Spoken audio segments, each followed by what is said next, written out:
Yo, I'm late. Again, I'm sorry. I'm only late because I was on a long phone call. And I'm one of the type of people that I don't press the hang up button. I wait till it's ending to end it. I hate that about myself.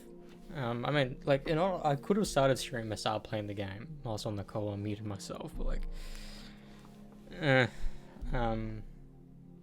but yeah, I booked a film, right?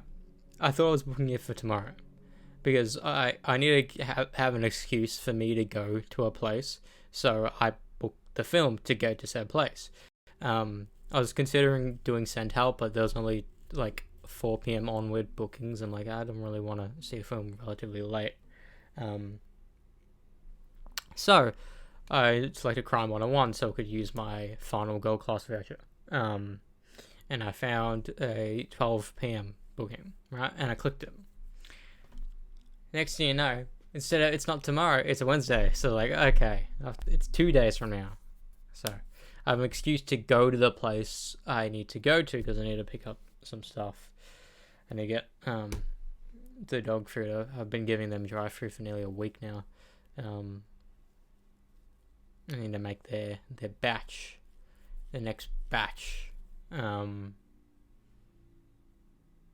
So yeah, that's cool.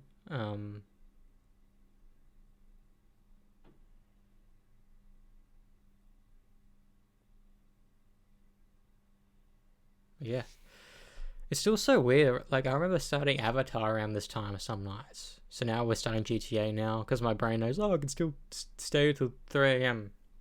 I don't want to. I need to sacrifice not getting the thing for a day, or like maybe only go online for a split second to get the thing, but I don't want to do that.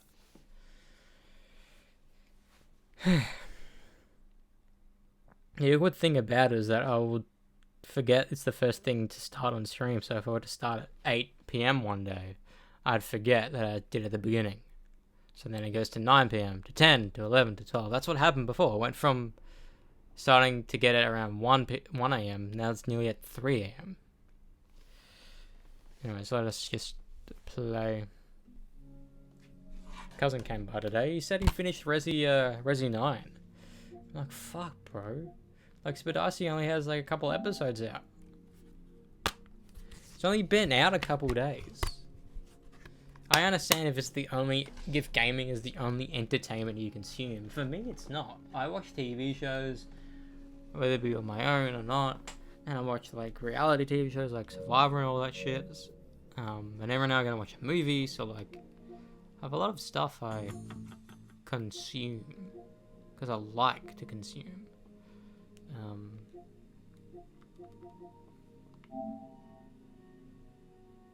Wait, High on Life 2 came out this year? I thought it came out last year. It's always been OD Trover Saves the Universe and those two High on Life games because they're basically Rick and Morty adjacent. I only got it because it's Rick and Morty adjacent. What's so weird is I bought Trover Saves the Universe, like when it came out, to play it. I still haven't played it. To this day, I still haven't played it. My brother played it. If you go on his trophy history, it's like 2017, 2018, 2019, whatever the fuck it is. I still haven't played it.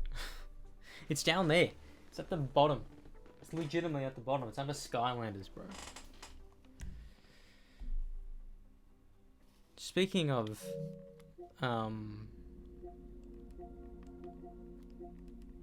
if I go to High on Life, do I have the first High on Life?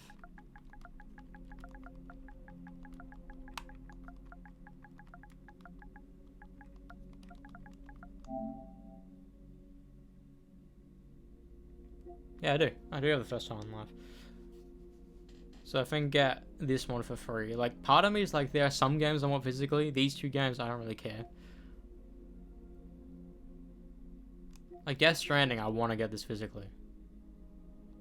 That's not the actual photo of the game. What the fuck? That's the photo of the game. I want to play it primarily because it's set in Australia. So there'll be so many things about Australia. I'll be like, I know that. I know that. It'll be so weird. I want to play Death Stranding sometime this year. I don't know when though.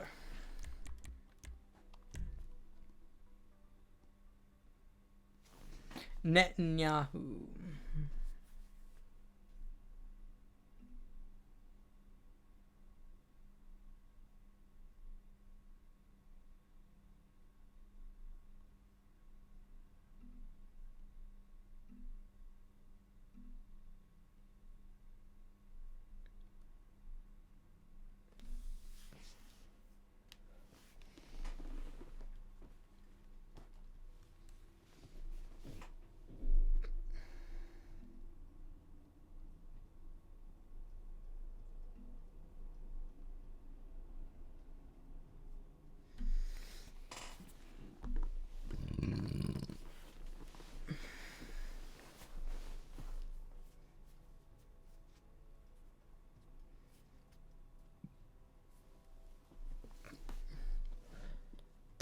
I need to check my daily stuff. I like some that are so easy that I don't need to worry about. Like play a race and whatever. Like if it's something one-on-one, I can either try to do it with someone online or use my ult.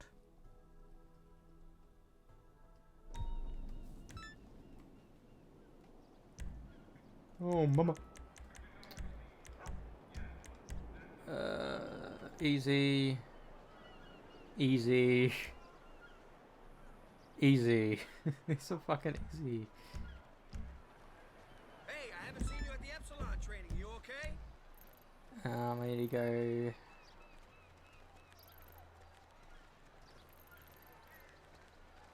Do this one first.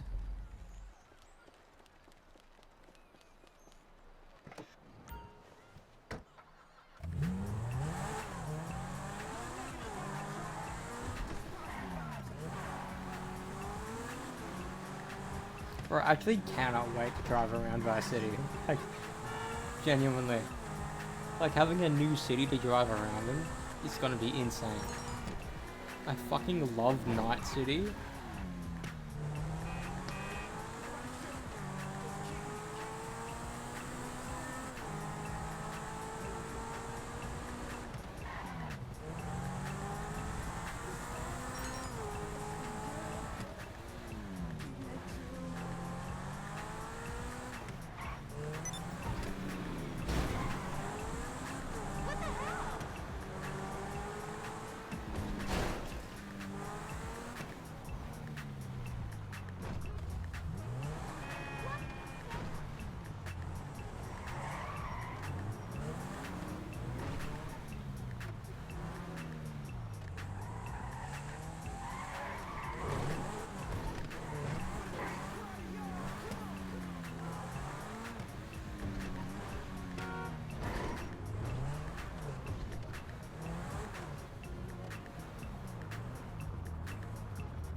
Fucking bonehead.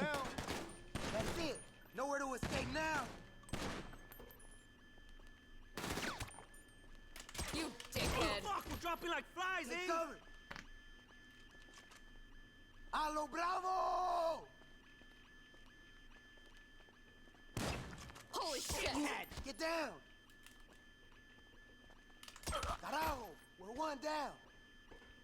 Fuck you, ese.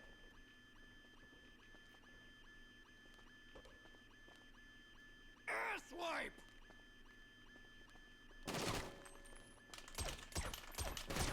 Fuck you! Abusado! Shit! Man down! Chingate ya!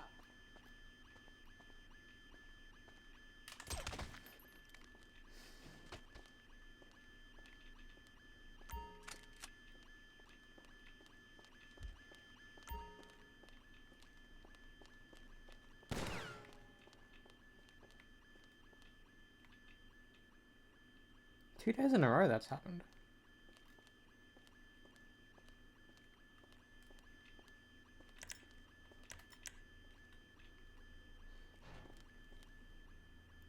Four 4-2-3-3-7. 4-4-2-3-3-7.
Someone has a compressor. That's not fun. But hey, I don't need to spend a dime if they destroy a car that I drive.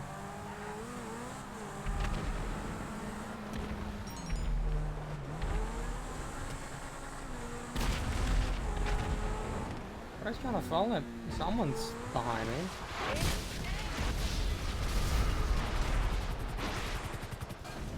I still don't understand what the point is chasing after people.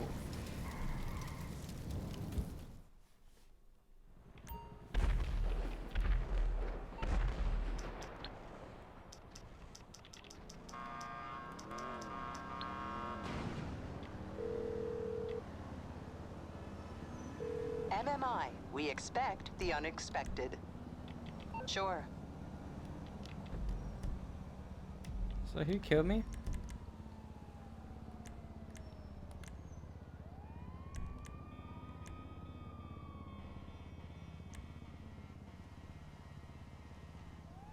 Billy Gang.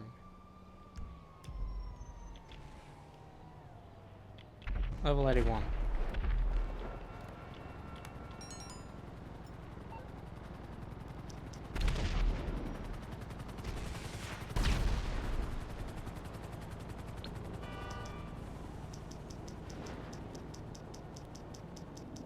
Cat, big, green. Oh, that should be right.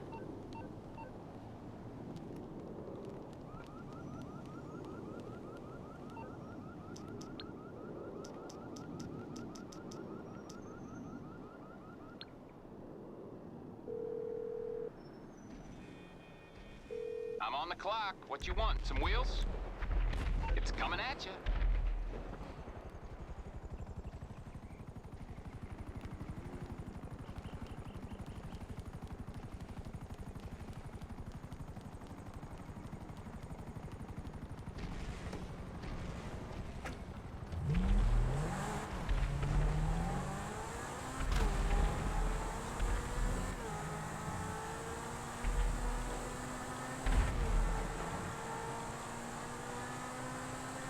So what happens if someone constantly kills me?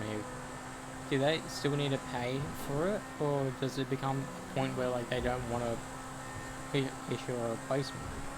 Because that wouldn't be fair at that point, wouldn't it? I don't think it would. Fuck.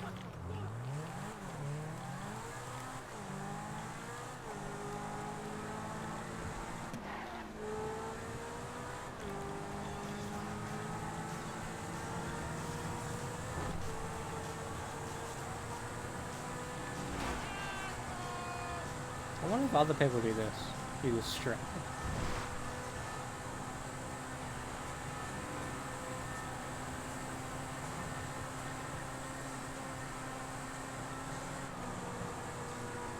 It's also cements the fact that this game is meant to be a sandbox game.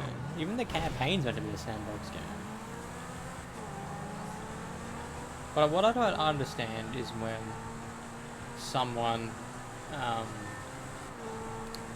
has a what's it called? A like some stars, right? But if I happen to be near it, those stars come to me. Like the other day where I got 5 stars out of nowhere because a cop decided to spawn on me. The very first time I got 5 stars basically ever outside of a scripted moment.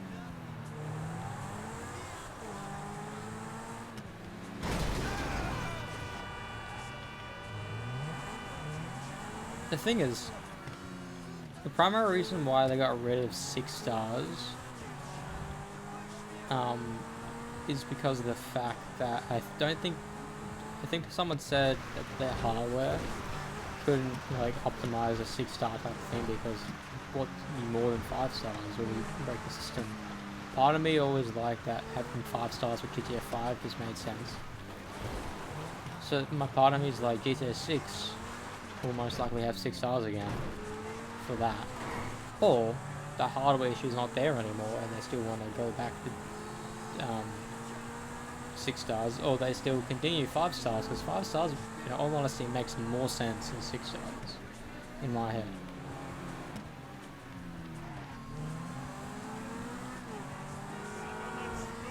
Because 1 star always felt like nothing.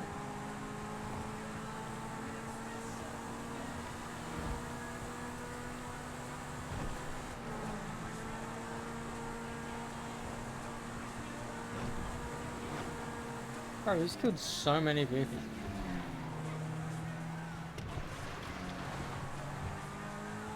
I'm in a server with a lot of dickheads.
Shit.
Ah! Did it? I think I did it.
Why is he following me?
just remember getting my resub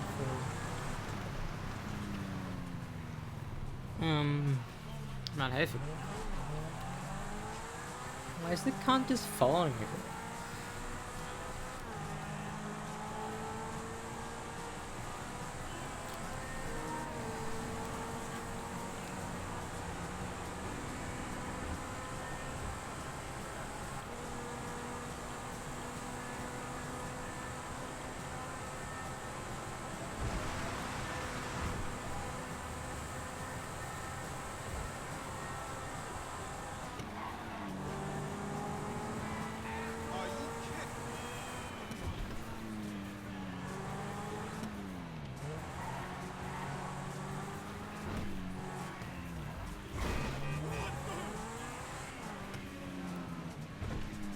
Yeah, but he is fine.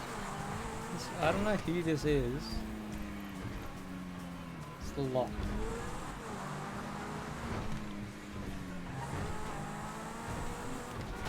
Oops. Oops.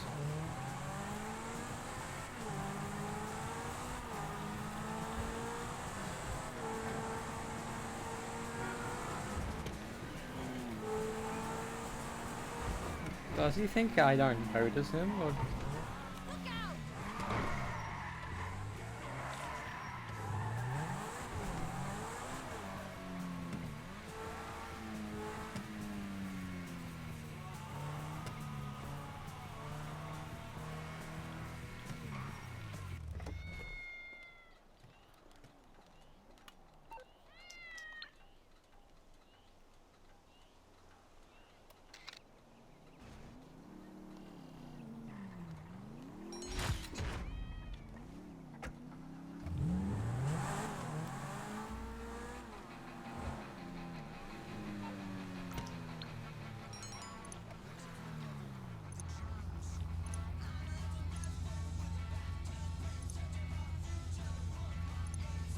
Easy 100,000 done.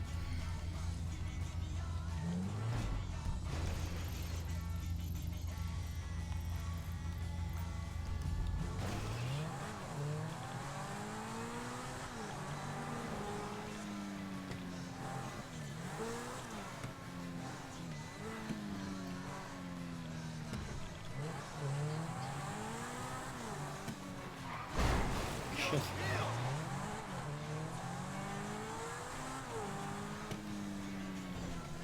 Two things could be happening. One, he's following me, or he's not. Bro, he's level 1000. The cunt is level 1000. No wonder he's following me, because there's fucking nothing to do.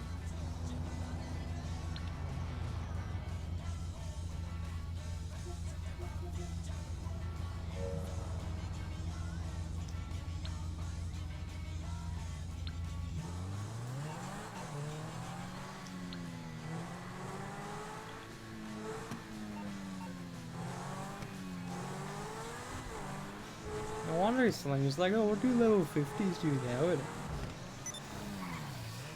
now, for stars, I'm doing my dailies, so I can get quick cash. And it's quick to do.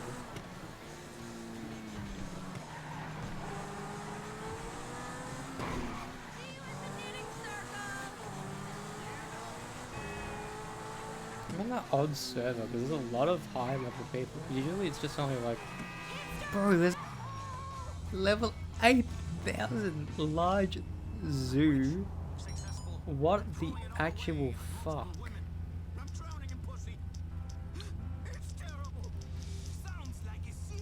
Large zoo 43.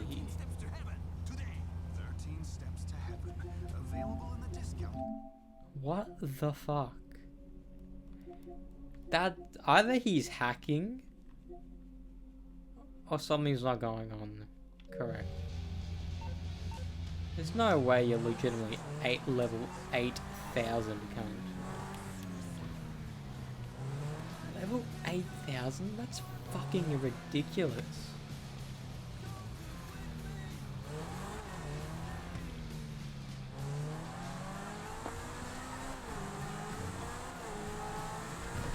And fun fact, if you're in a hacked lobby, apparently your accounts can get banned because you're in a hacked lobby because fucking other people hacked the game.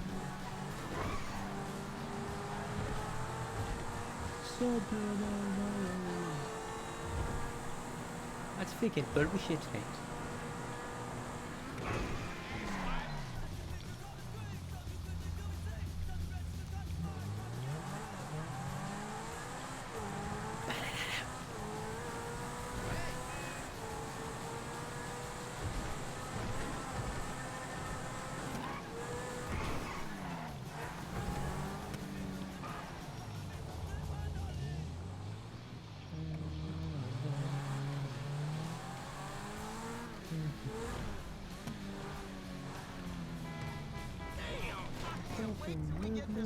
I've seen that song live twice.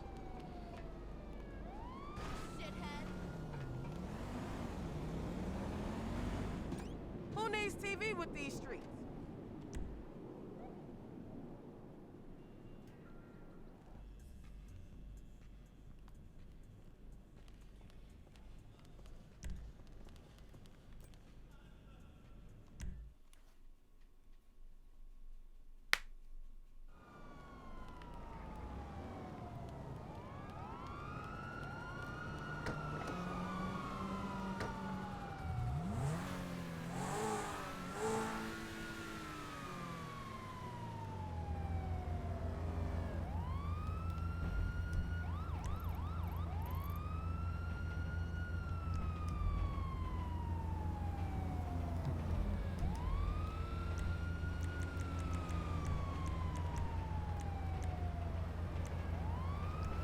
Where's the featured series?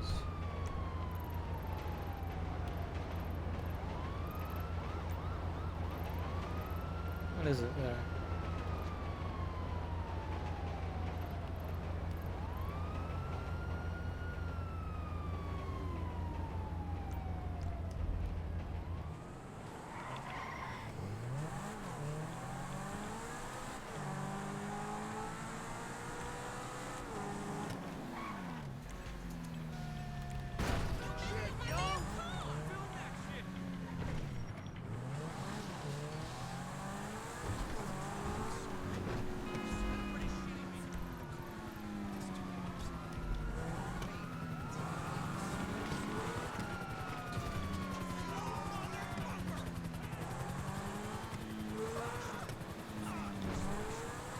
Look, that's what it feels like being an NPC in this game.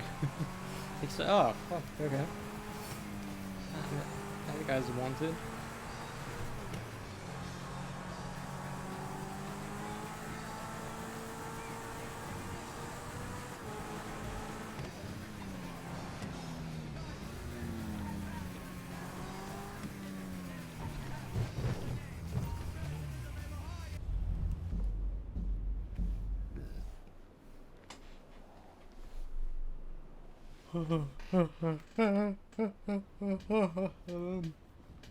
They're fucking with me subliminally.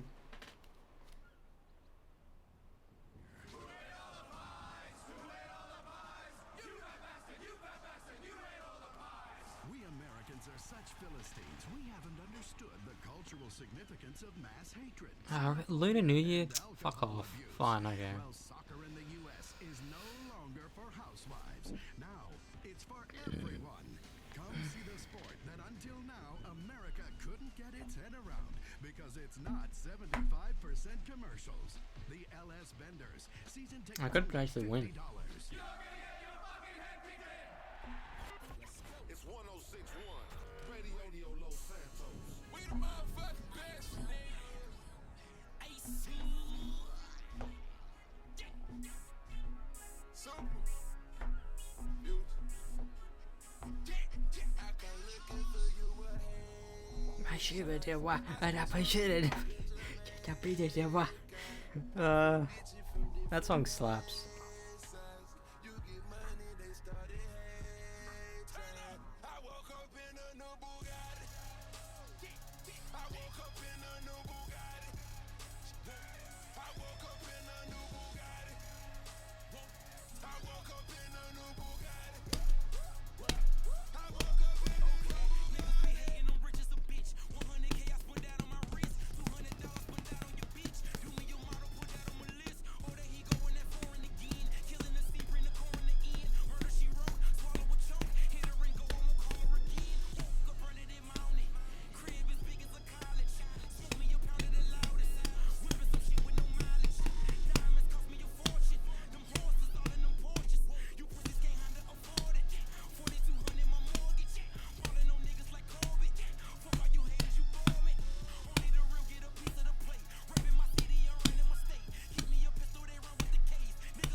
You could have fucking started it, bro.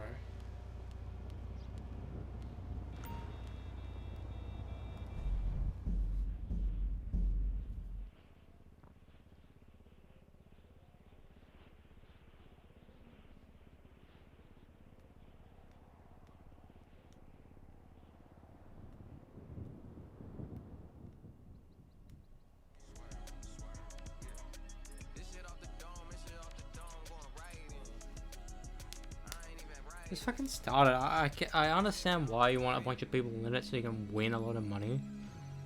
But just fucking start it. Half of us just want to do it.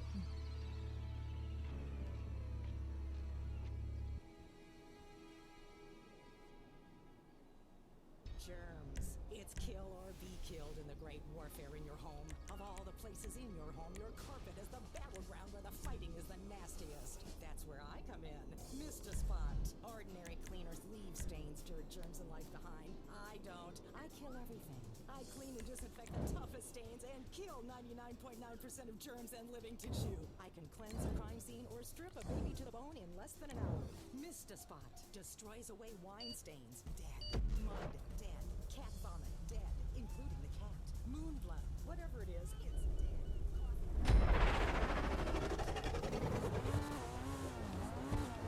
It's been a bit since we've done these.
Change it.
Landed. That's cool.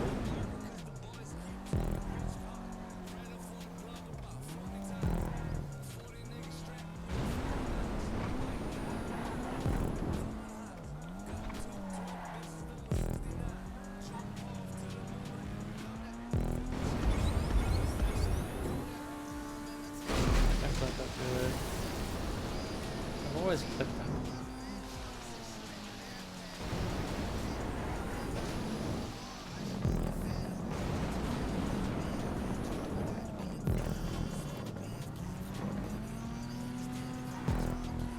Easy. Easy win. Easy dubs. Easy dubs, bro. Easy dubs.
How the fuck did he get more and he came in second? That doesn't make any sense.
What the fuck was that?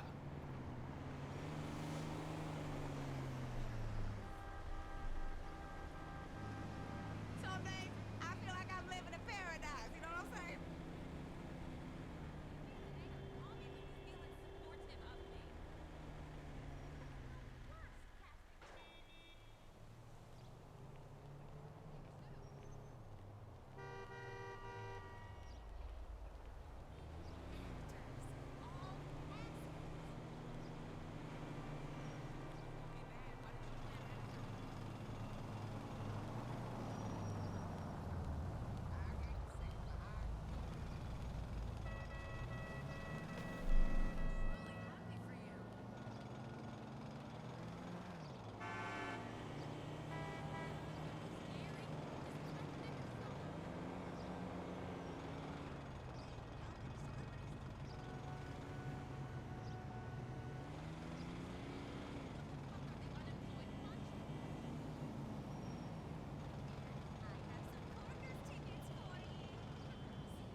I don't know what the fuck happened.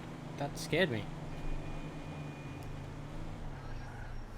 Like, maybe it glitched, because maybe that's not the featured series anymore.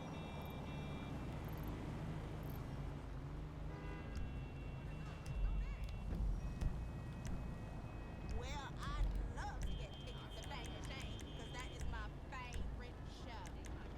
Complete a junk energy time shuttle.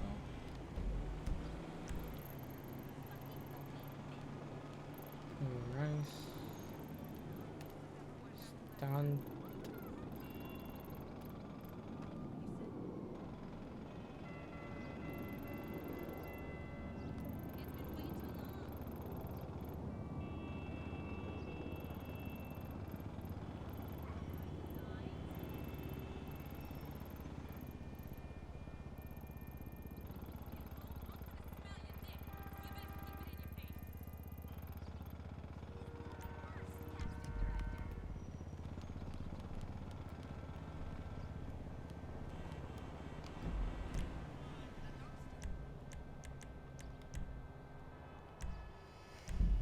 I kind of want to play in online sessions because they feel more fun. Like if I'm playing single player, of course I would want to be by myself, but like I'm playing an online game. Part of me needs interactability to make the world feel alive. You know, it's not like Cyberpunk where like I dominate everything. It's GTA Online. It's a different beast.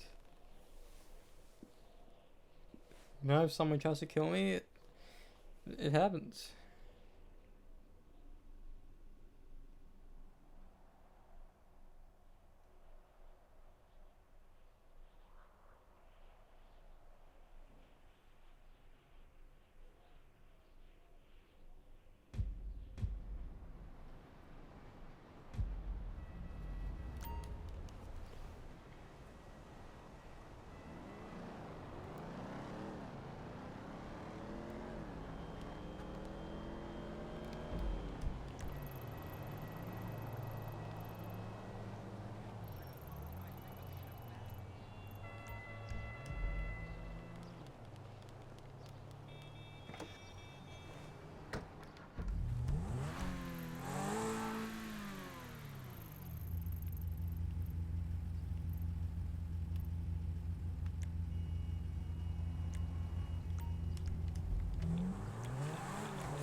Well, honestly, after this, all I'm waiting is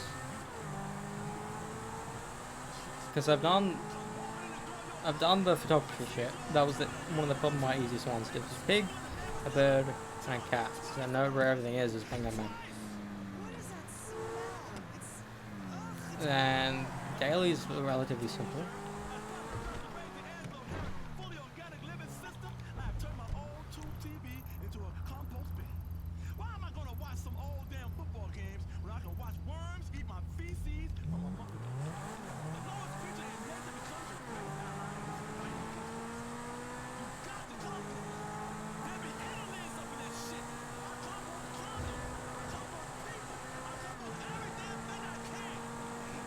The thing is, every day I make more money than I spend it in game.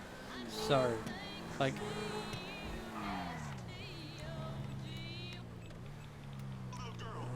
I will always feel like I always feel like I've done stuff. You know, I got a shit ton of money because how much money do I have? 2.5 million. You know, the most money I've had online. Sure, technically I could have over 3 million. I could have 4 million if I didn't waste it on the weed farm. But the weed farm, I needed that to get me my RP for that one day. And now I know if I just give it a couple of days, I can get like 300,000, 400,000 just selling it above. I just need to wait for that one. Maybe tomorrow. I don't know. Because I need to have the product thing maxed out. Because I want to sell it in bulk. I need to do it individually and not with people. Because I feel like if I... The issue with selling shit with people is people will try to grief you and steal your things, steal your cash, your market, or whatever. And they incentivize you, supposedly you get more stealing it than actually doing it yourself. Because I find to be fucking ridiculous. So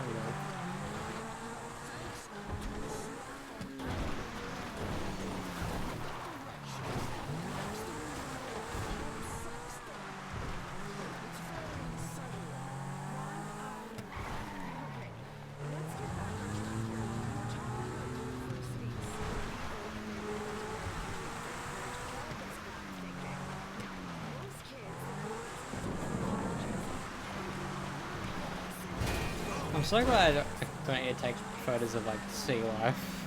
You know how annoying it'd be? I'll take a photo of this specific fish, or this, or the shark. I'm like, I don't know, I don't want to do that. I really want the final trophy in this game for me to, for the plat, to get eaten by a shark. You know how fucking cool that will be? We don't need a bigger boat. It's like, yes.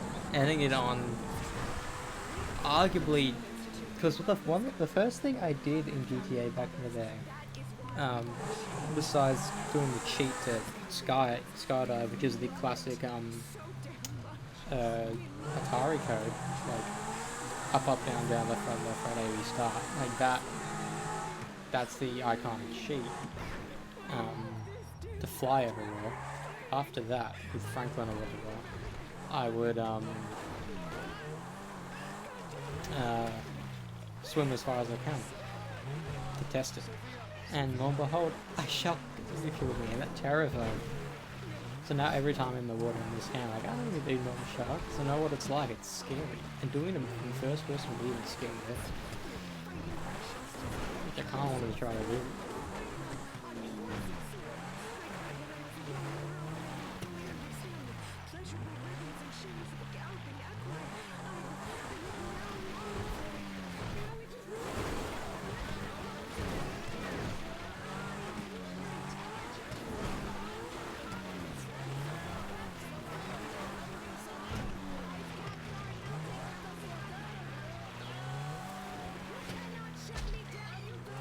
Sorry, Bunny, you're on into my car.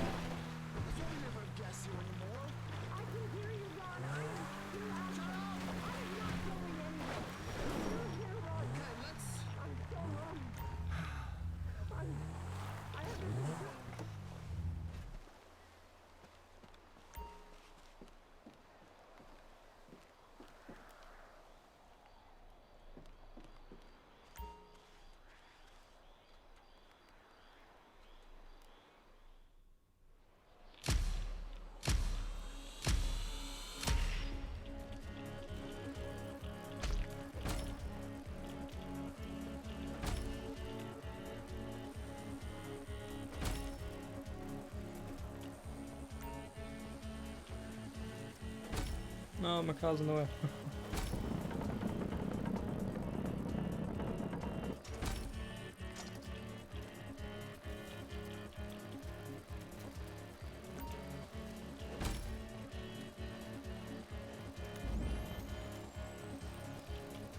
I had no idea I had a boost.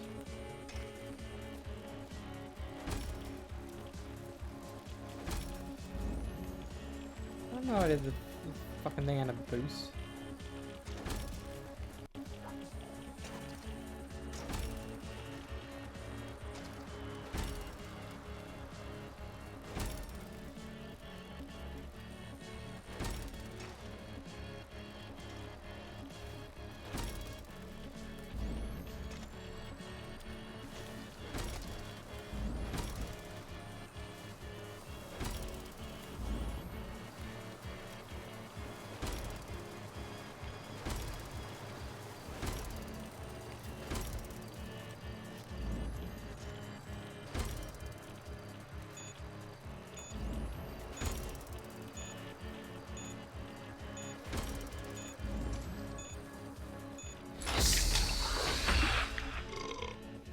fuck? Holy shit.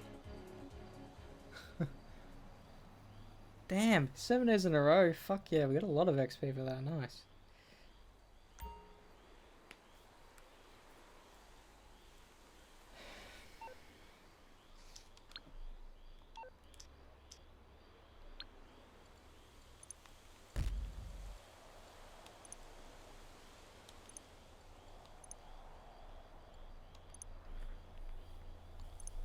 And we got it under par as well. I think I can do it again. Let's see what this is all about.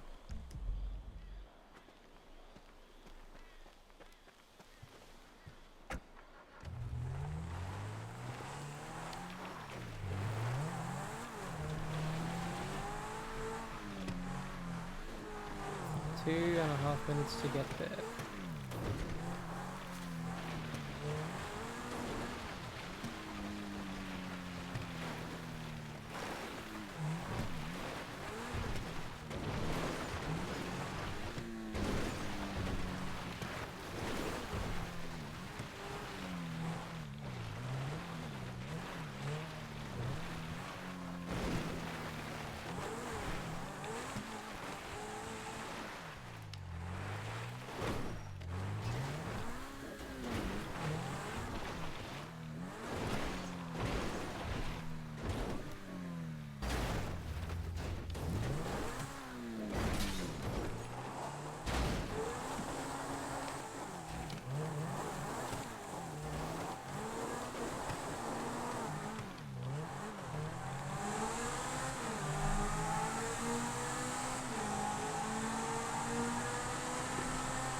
I'm almost there.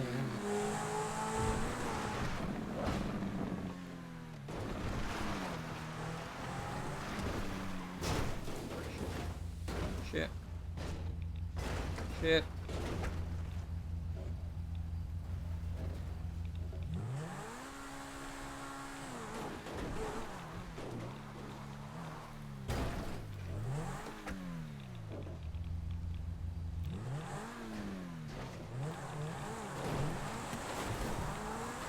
Crash something. I would have been there by now.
Damn it.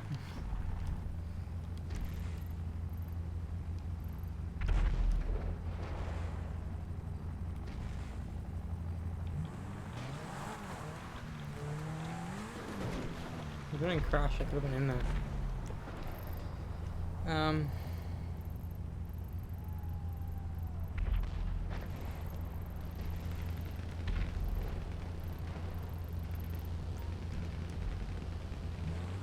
Go to my weed farm.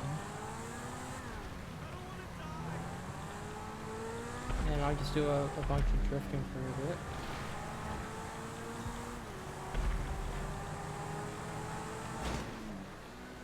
Because I think I'll just get, if I can get close to level 50 tonight, I'll be fine. Because like what I do on my 99 basis is when the dailies or sometimes the dailies have taken over an hour and a bit. But tonight it's taken barely an hour, so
Did you forget about your patron Simeon? Let me know if I can be of service.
I didn't even realize something was coming towards us.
One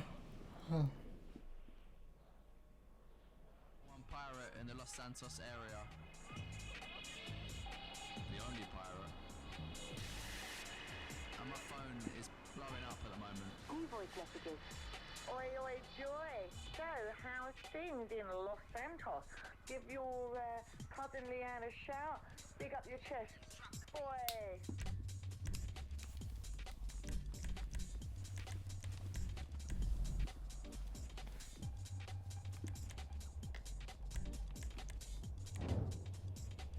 Lost 170. That's insane.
I don't know.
I prefer the stunts.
fucking hate drifting. I don't like it.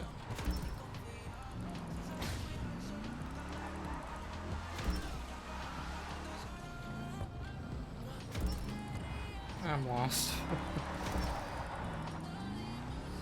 At this ride, I might as well use fucking.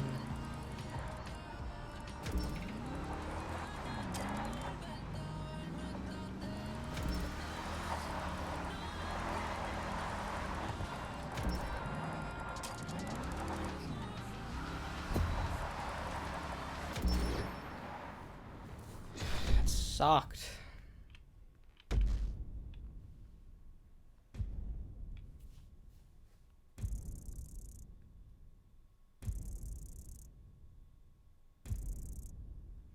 Only 1,000? Fuck.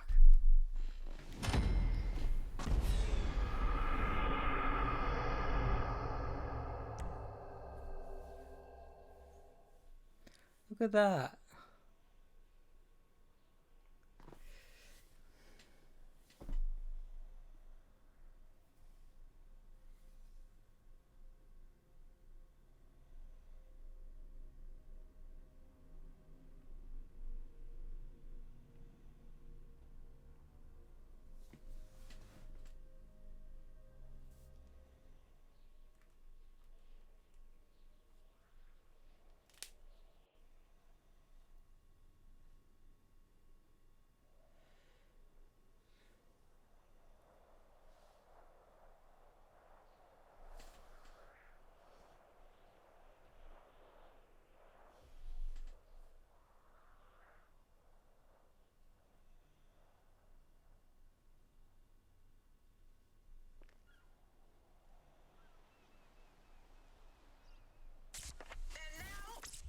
World exclusive.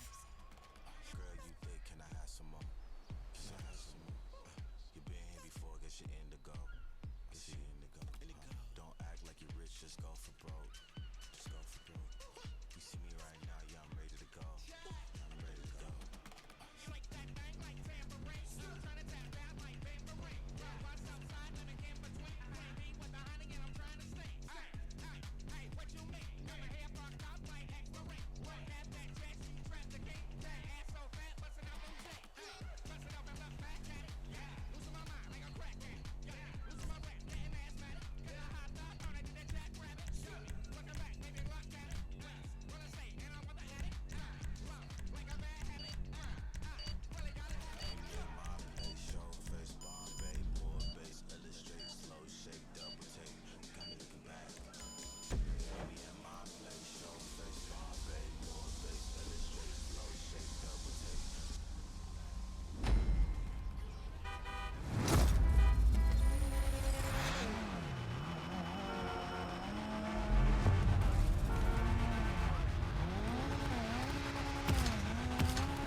that fail it?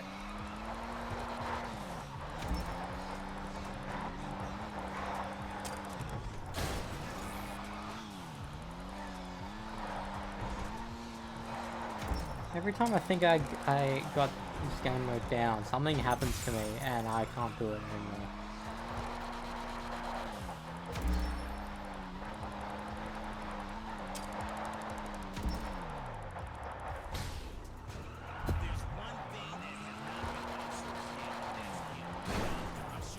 I feel like this.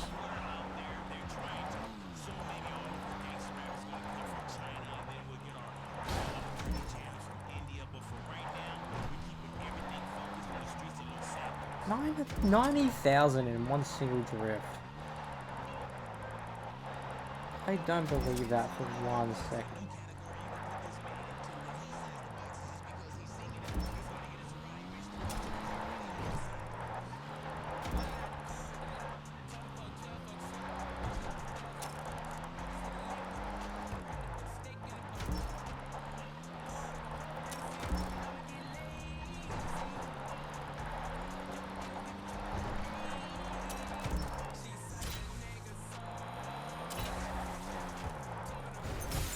See what I mean? Bullshit things ruin all my things.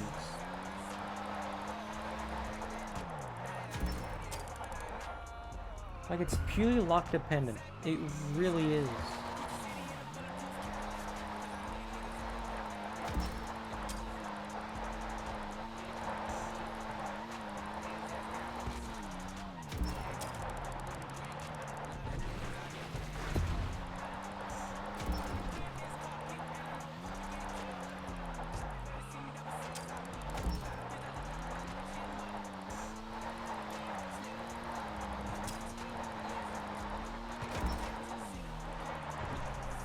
I'm gonna go down there if I can tell right now.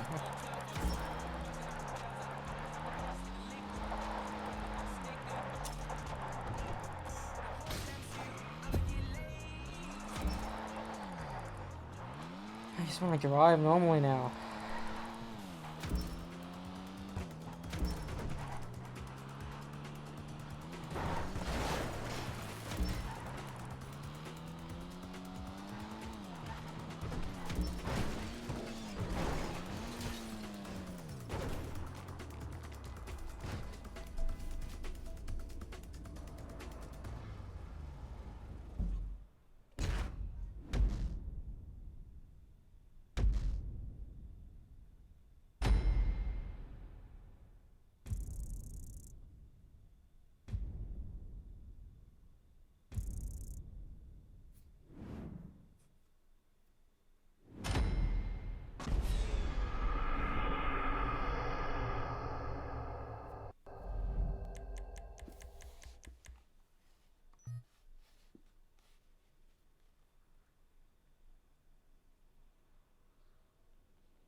got this. Back before you know it. Hey!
Everybody's fucking problem. I am going to be in the comments being like, oh my god, you're so fine. Last time I did this a few years ago, people found my thirst comments and they were like, what are you doing here? Leave. Okay, a girl is thirsty. A girl is like down bad. Let me fucking comment on fine shit, okay? I'm going to be flirting in the comments just because I'm a public figure, loosely. That's my job, whatever. Just because I have an online presence doesn't mean that I can't like a girl who's lip syncing.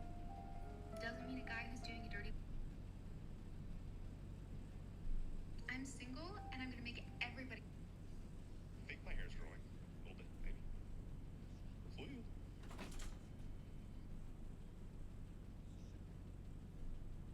I'm.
Hello there. Hello there, Tom Felton, Draco Malfoy. I am a wizard in demand, but not always on stage. Hello there, Tom Felton, Draco Malfoy. I am a wizard in demand, but not always on stage. How do I fill the time? I play games. Recently, Toon Blast. TOON Blast. There's 10,000 levels. You don't need Wi-Fi. You can just play on the plane or subway or whatever you. I got her hard. Fuck it, I just want a body, yeah. I got her hard. Fuck it, I just want a body, yeah.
it's a shitty apartment. That's why give me this job so I can get a better one. All right. Ready? Oh my god, I'm so sorry. No, it's totally.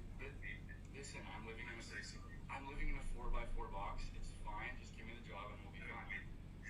I'm more.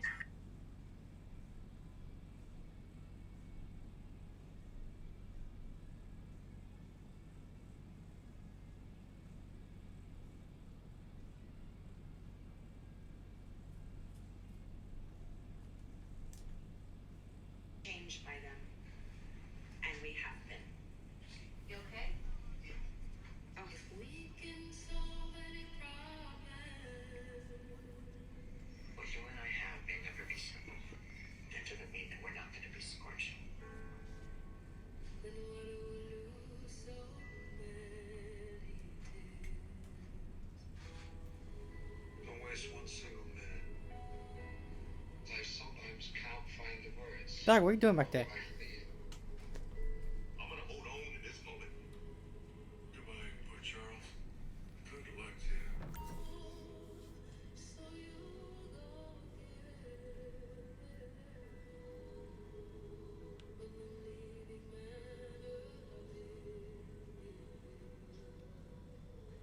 There's so much else out there. So many opportunities for you. Maybe that's your power. Seeing, feeling.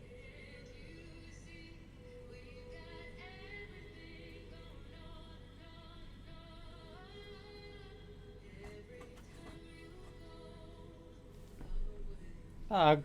Treasure these moments.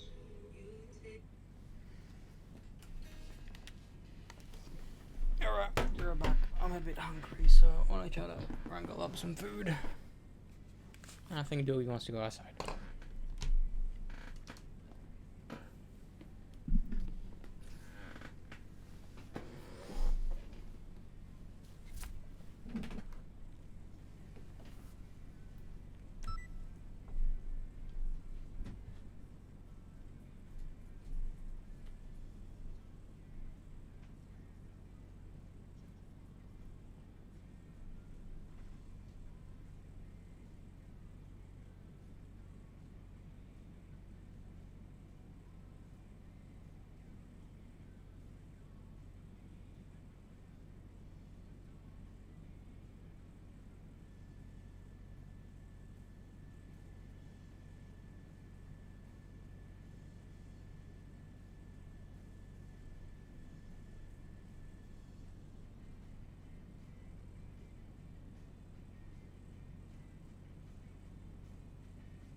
baby.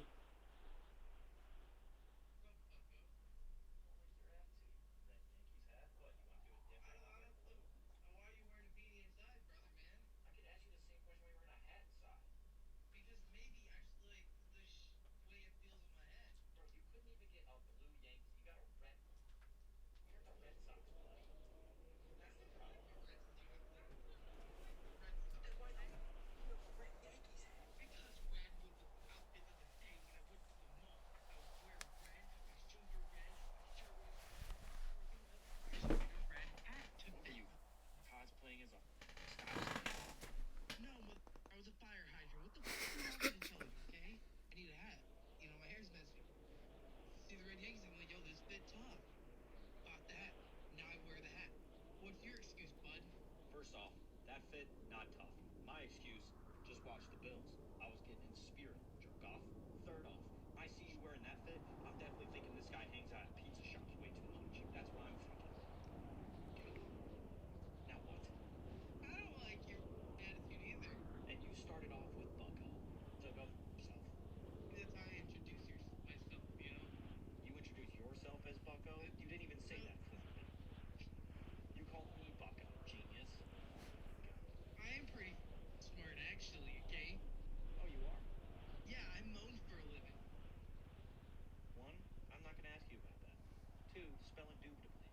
INDUBILITY.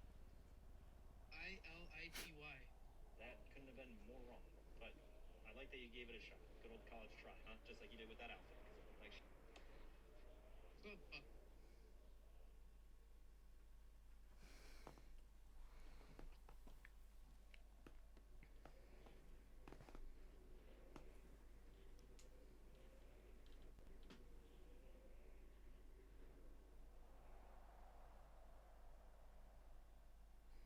Can you PlayStation fanboys stop defending Sony and stop attacking people demanding Spider-Man to be multi-platform again?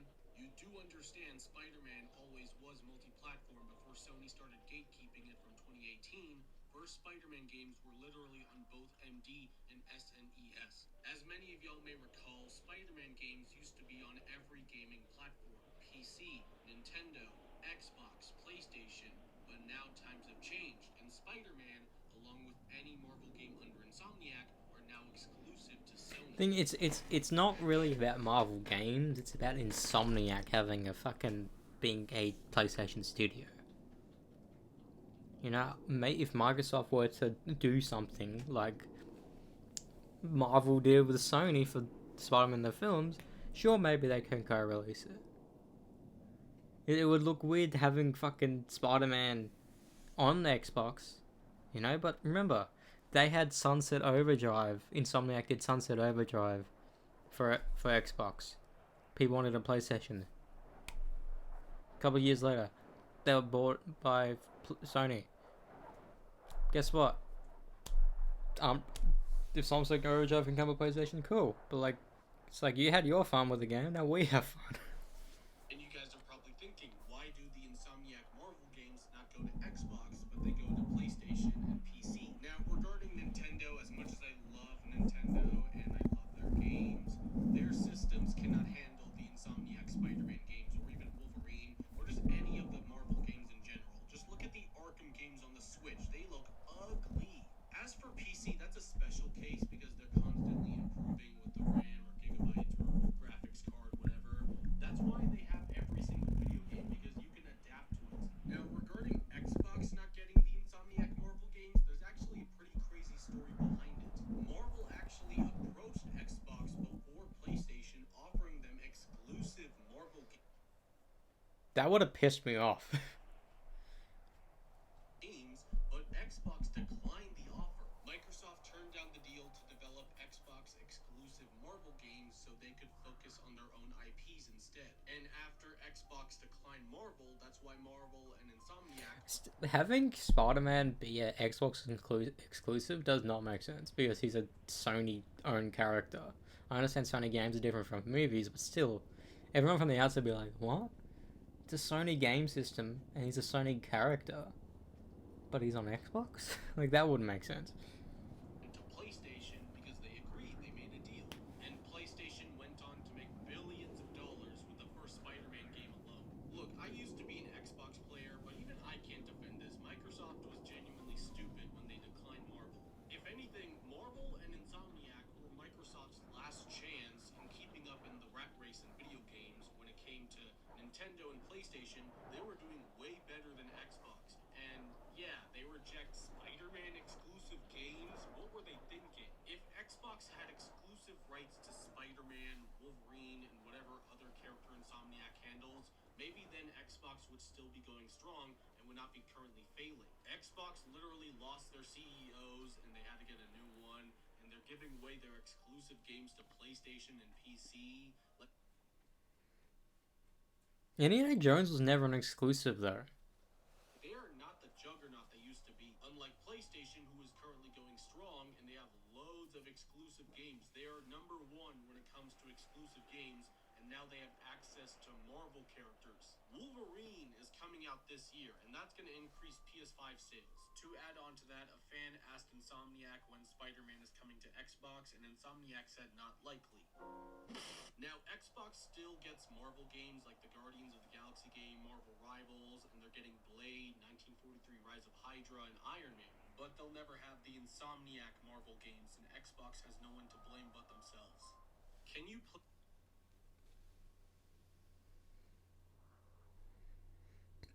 Why would it be like Red Dead's free roam? Why would Wolverine's free roam be like Red Dead? That doesn't make sense.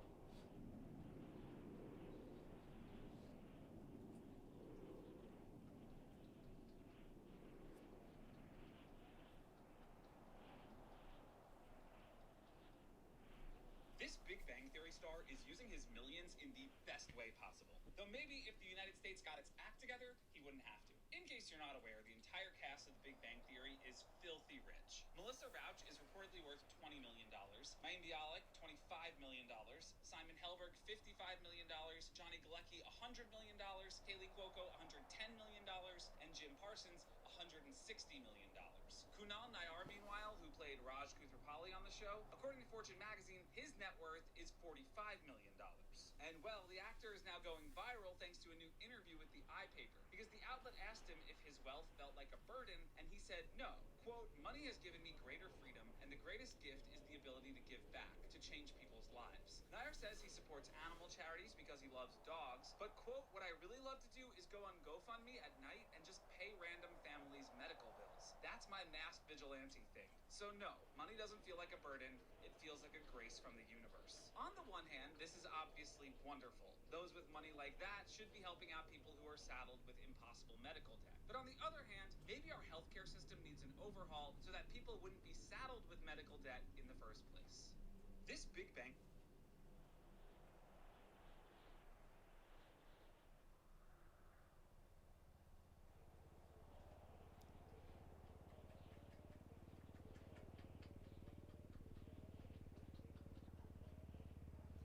Come on, kid. I know he's got powers. I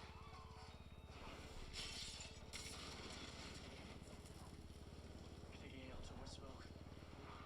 The hell you doing, kid? What'd I tell you about staying in the trunk? I just wanted to help. What, by busting down the door of a burning building? No, I didn't. It wasn't. So you're just gonna lie to me now?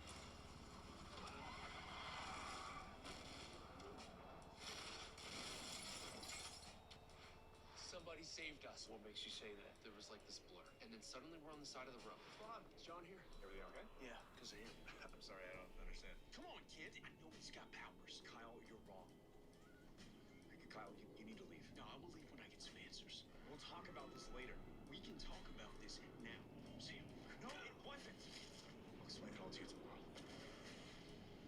You're Superman. I really appreciate you not lasering my ass the time that I edged you in gym class. Don't do it again. Come on, kid.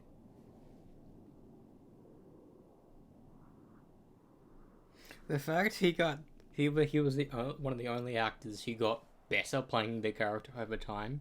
Usually people are the best in the first iteration, then they stay that constant, and people don't like the arc or whatever. But Tyler Hoechlin, when he began as Superman, like 10 years ago, he wasn't the best. And now, like, every time I see Tyler Hoechlin again in, like, an Elseworlds or a Crisis or Supergirl, like, clips, I'm like, it's my goat. Because at the end of the day, it's the same guy. And the show legit changed the trajectory of my viewing of him.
It also doesn't help that I love his stubble.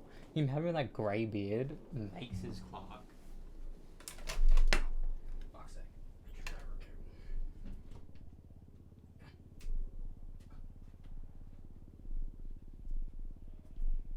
No.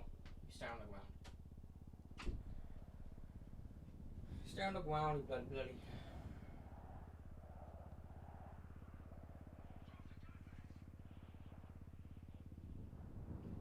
The fact the final couple of seasons he was already outed as as Green Arrow is hilarious to me. So he just was unmasked for the last 2 seasons basically. Tomorrow night, the two of us will go and scope out the competition. There's a new club opening downtown. It's called Poison. Max Fuller owns it. Max Fuller? I slept with his fiance. Oliver Queen. Max Fuller, how you been? Happy you drowned. Hey, Max. Get him up! Let him go! Let him go! I told you he was gonna be pissed. You wanna get to him? You gotta go through me. Wow, they're probably gonna go through me. Queen. Max Fuller, you, had your body received out with me and Tommy at your club. Right. Well, you slept with my wife. Well, now my ex-wife. Dude, all that is in the past, okay? Freaking Green Arrow. Stay back! Drop the gun, Max! I'll shoot. You're a vigilante. You don't have the authority to arrest me. She does. Max Fuller, you are under arrest for the murder of Clayton Ford and Sam Hutchinson. Drop the gun, Max!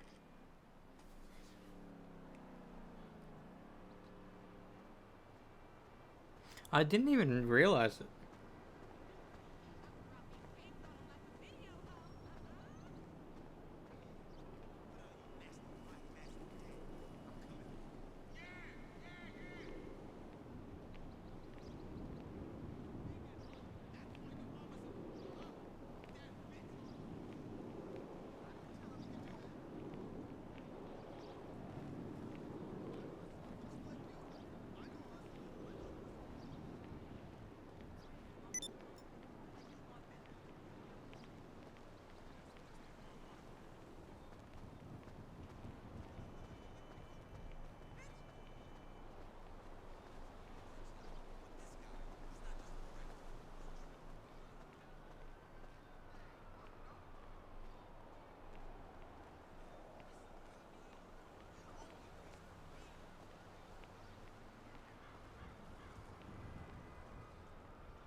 Only a 13-minute stream? That's sad.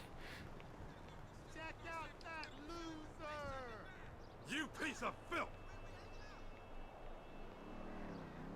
This is very disappointing. You can't just like this. How long was I here for? One day. My wife is a very well-respected detective in the Central City Police Department. She's gotta be very upset. I demand to know what the heck is going on here. This is Hey, see you at the bar! long story. We don't have time to talk about. We need to leave. He's here. Do not move!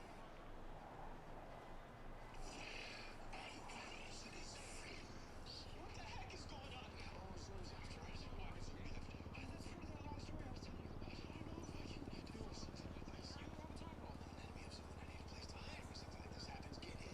Zoom. Zoom. Shut him up.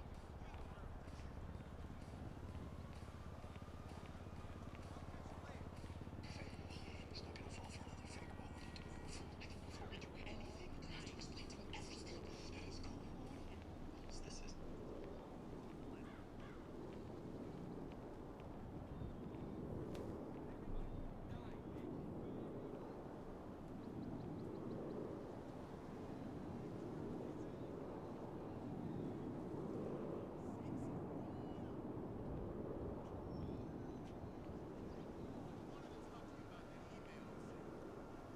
Last year, came out of the Speed Force, and you were writing a kind of symbol language. You remember that? I remember.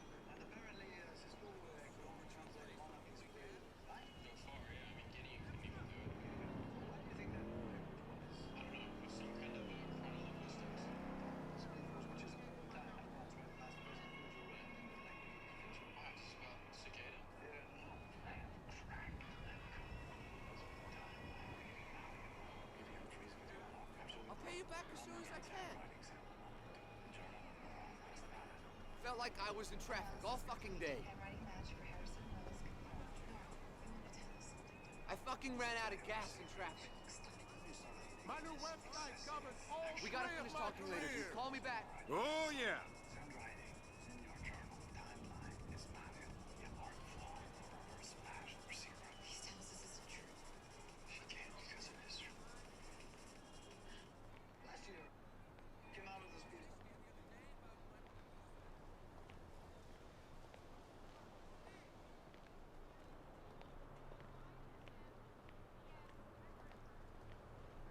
I've got to get my old paintings out of storage. I've got a potential buyer. No, I'm not at liberty to say who. My mom's basement in Richmond Hills. It's climate controlled down there. I know, but I've only got a weenie. It's too small. This is the point of the life-saving emergency where you thank the person that did the life-saving. Secrets to tell. Felicity. I decide who finds out my identity. Well, we didn't have time to get your vault. What with you unconscious and dying? If he leaves here, please. You wouldn't do that. I wouldn't do that. Trust him. I don't. What are you gonna do? Put an arrow in him? I am considering it. Don't worry, he's kidding. How is this any different from when your mother shot you and you came to me for help? Your mother shot you? Or when you got digged down here when he was poisoned with curare? The difference is that I did my homework on both of you.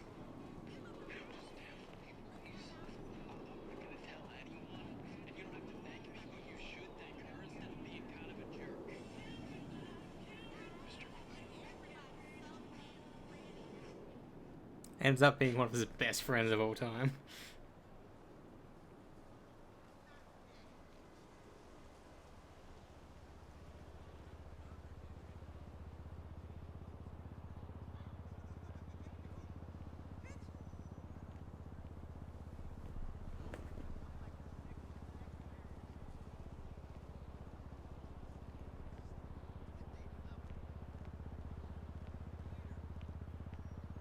Dog, stop licking my thing.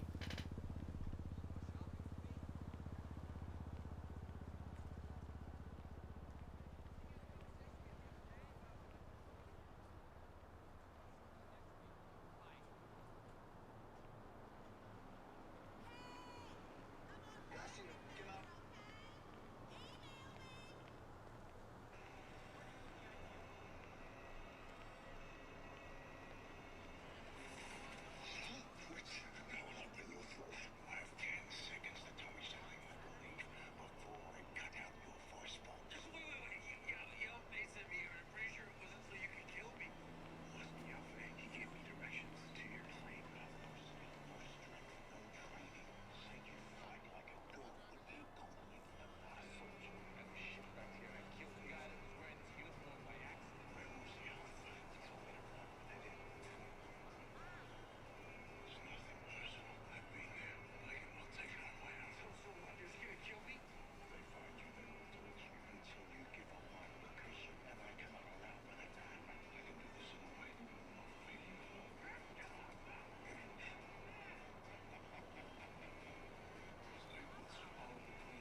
Like, they honestly could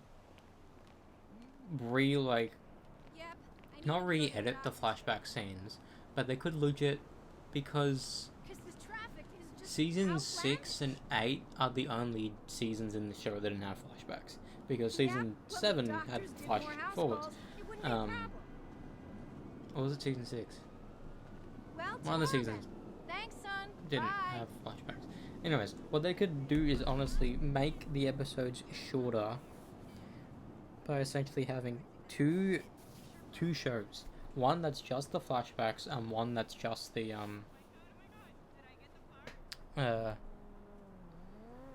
one that's just the future stuff, because it could be maybe like 10 episodes or whatever, because I would sure the pacing would be obscenely weird, but it'd be fucking cool just to like essentially have Arrow feel like it has more seasons, because if you act like the 5 years are the first 5 seasons and the actual show is an additional 8 seasons, that'd be fucking sick. You know, Arrow will always be my favorite Arrowverse show, just not because it was just the first, and I was there from the very first episode. Like, I was there day one.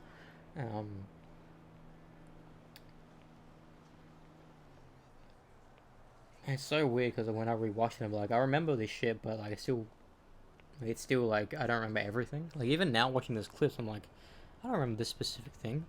And I only began rewatching in 2021, and that was like before I saw No Way Home, and No Way Home is ingrained in my brain. And like, sure, I really enjoyed Flash and Legends and Supergirl and all the other shows and all that shit, but Arrow just felt superior to me. And the flashbacks cemented it, because sure, season 4's flashbacks were shit, because season 4 was, honestly, it felt like season 3 Oliver just in the flashbacks, which didn't make any sense. Because in season 5 he felt weaker in the flashbacks than he did in season 4. That never felt right to me.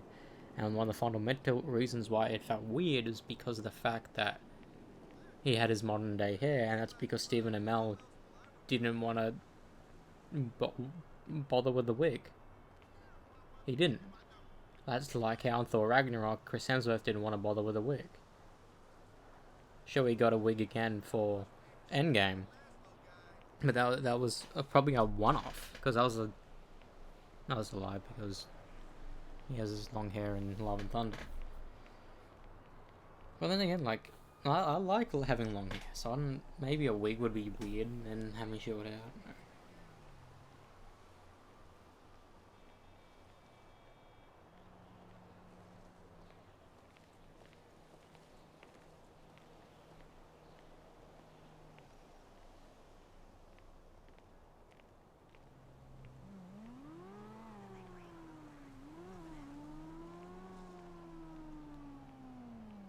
Whatever his real name is. What does that mean? You remember when I was looking for his doppelganger, right? Yeah, you couldn't find him. Because there is no Jay Garrick on this earth. His doppelganger's name is Hunter Zolomon. Hunter Zolomon? Are you sure? Yeah, why? Hunter Zolomon was a convicted serial killer. That's Jay. No, that is Hunter. Last public photo of Hunter Zolomon. Instantly recognizable people from My Earth. On My Earth, serial killers are an anomaly, so a lot of media attention. Years later, he was convicted on 23 counts of murder. 23? That's like some real Hannibal Lecter type level. After the trial. Until the night your particle accelerator exploded. That's right. Dark matter crept into the mental asylum. I thought piping the explosion underground would limit exposure. I was wrong. All it did was create an unstoppable monster. He's not unstoppable. Jay doesn't know that we know who he really is. He thinks that his past is a secret. So, I think I have an idea of how we can stop him. I think this was after they found out that he was Zoom.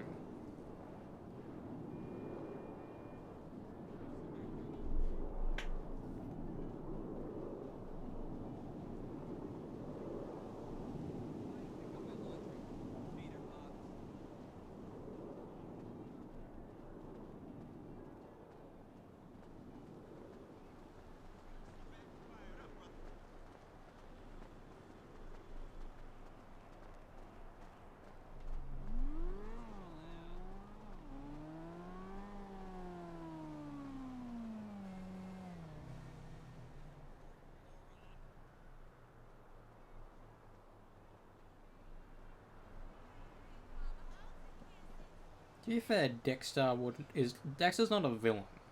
He's an anti-hero. He's a hero that kills people.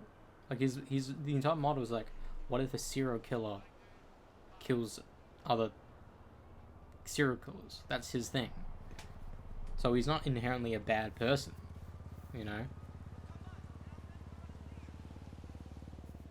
Like he only kills people that's warranted. Like, sure, he did end up killing apart beings in his family and people who knew who he was, and he basically killed everyone in the police department. Blah, blah, blah.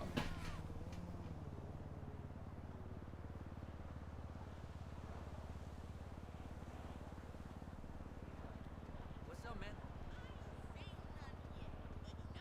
Yeah, I heard the traffic was intense on Dorset Drive today. The thing is, like, the Jay we know that's on Earth 2, or Earth 1 that came back, sure, it is a time remnant, but the way the show just makes it make sense is that Teddy C has both of the characters. It was the same character. He'd actually go back and forth between Earth 1 and 2 as a ploy, because he was always there to get the speed back. But for a shock value, killing his time remnant. That's why the theory that the Jay Garrick we see that acts like Jay Garrick in another Flash actually wants to become good, because he sees, like, he falls in love with Kayla and all that shit, and he wants to be a good person, but, like, the theory doesn't warrant it because he's a serial killer. He's like, he has the memories of him being hunted on the other Earth. You know, so he's faking his speed for the sake of being a Flash. But, like, if he... I don't know, that's the thing. You know, that's why the theory that Savitar was the time remnant of Season 2, like, was a compelling story. But, like, Savitar himself is an anomaly. You know, it's like, what if the best person in the universe becomes one of the worst? Like how in Invincible, the mark in that Earth is the only mark that's relatively good. And it's because of his mother. Every other time, Mark's mom dies when he's young.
Like, whilst Thea was a dickhead in the earlier seasons, like, she was more compelling before she became a fighter. You know, everyone in Oliver's life essentially either died or became the best fighter there is. You know, Thea became basically... She became Speedy, and Roy became Arsenal, and not Red Arrow. Everyone wanted him to be called Red Arrow or whatever, because Red Arrow is a cooler name than Arsenal. I'm sorry. Then Amika later on became Red Arrow or whatever.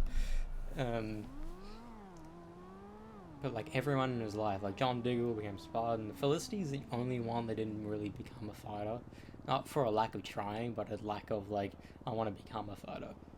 You know? Like she got trained by, when Sarah came back, and after she still saw the sparring between Thea, Diggle, and Oliver, she was working out herself, which is fucking hilarious. And what was it called? Then I think Nyssa taught her some stuff. Then Mia became a fighter because Nyssa was just basically Nyssa was her stepmom, because by law basically they're still married, Nyssa and Oliver, by the league, so they're married. So like if he has a kid and or she has a kid, they're kind of related in a weird way. Like imagine, like it's the equivalent of if your parent had a relationship with someone before you were born, but they're still in your life. What would you call them? You know, you can call it a step parent, but if it's a step parent meaning they're the one in your life now, I don't know.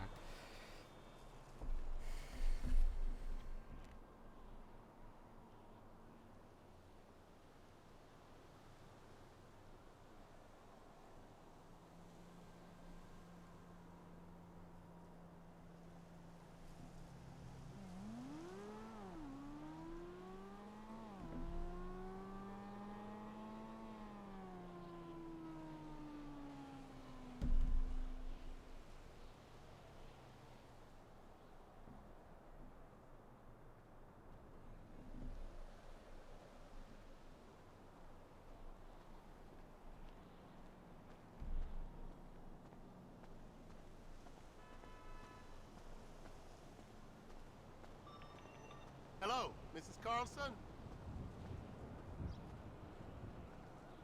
I'm calling you back about the listing off of Del Perro Boulevard. It's a real view.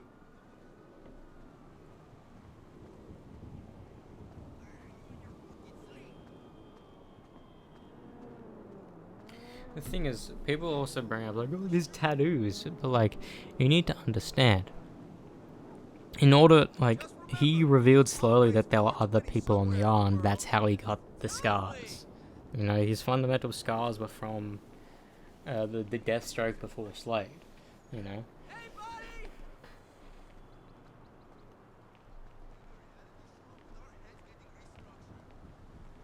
Like, season 1 is fucking peak Arrowverse. Like, peak Arrowverse.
Thing is, Legends was always a weird show. Like, imagine a show like The Defenders being forced to be multiple seasons. The weird reason why Defenders had to be a standalone season was because the show already had 4 characters who already had their own show. You know, they're like Daredevil, Iron Fist, Jessica Jones, and Luke Cage all had shows. The reason why Legends feels different but the same is because they're not the main characters. If they were the main characters, it would have been like, it would have been a legit mini Justice League show with Green Arrow, Flash, Supergirl, Superman, Batwoman, fucking Black Lightning, every major hero that has their own show as a part of a spin-off. And from the very first teaser, we thought that was going to happen, because we saw Green Arrow fight, we saw Flash do stuff, we saw Barry and Oliver give the speeches to these characters. Then we find out it's not actually him that gave the speech, it was Ray.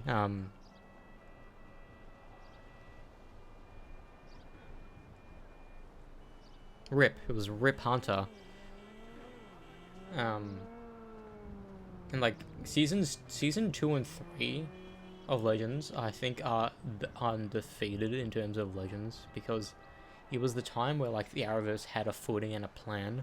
That when you're greenlit to do more seasons, even though you want to do more seasons, your ideas are kind of thin. That's why Arrow always had an idea for a villain and it always worked. Damien Dark, they wanted to do it. They didn't want to follow the same premise like with Flash. After 3 seasons, did we do another speedster? It got boring, so they went back to the same speedster. And then with Arrow, like season 1, it was Malcolm Merlyn, the Dark Archer or whatever. Season 2, it was Deathstroke, kind of the same vein, basically. Ra's al Ghul, same thing. Season 4 was someone with powers, right? But then season 5, it came back to form, and it was about Prometheus. Then season 6 and 7, it had the same villain, Richard Dragon, Ricardo Diaz, which I think is the weakest villain in the entire show. In the final season, it didn't have a certain villain because it was always about Crisis. The entire legit Crisis on Infinite Earths isn't just the 5 episodes in the crossover; it's the entire season of the final season of Arrow, which a lot of people forget about. Every episode besides episode 9, which was the backdoor pilot for a show that was never released, and from that episode, I'm kind of like, it would have been cool to see these characters again, but like having Dinah be thwarted to be in the future, or was it Earth 2 Laurel? I forget. One of them gets pushed into the future.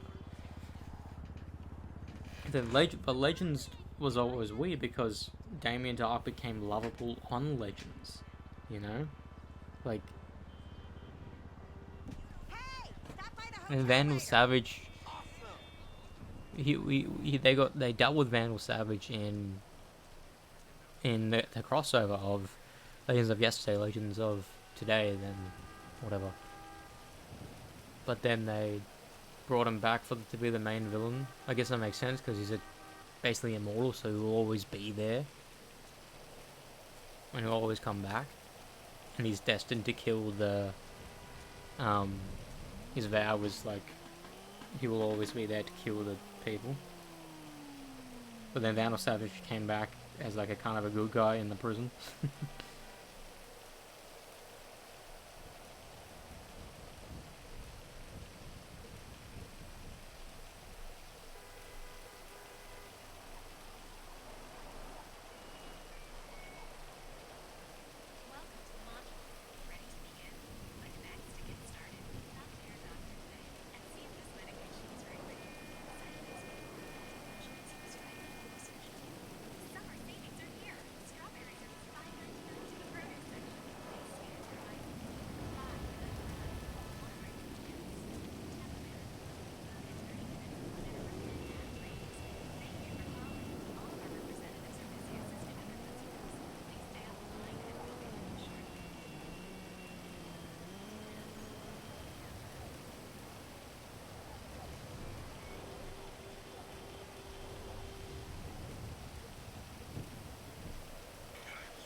It must be weird.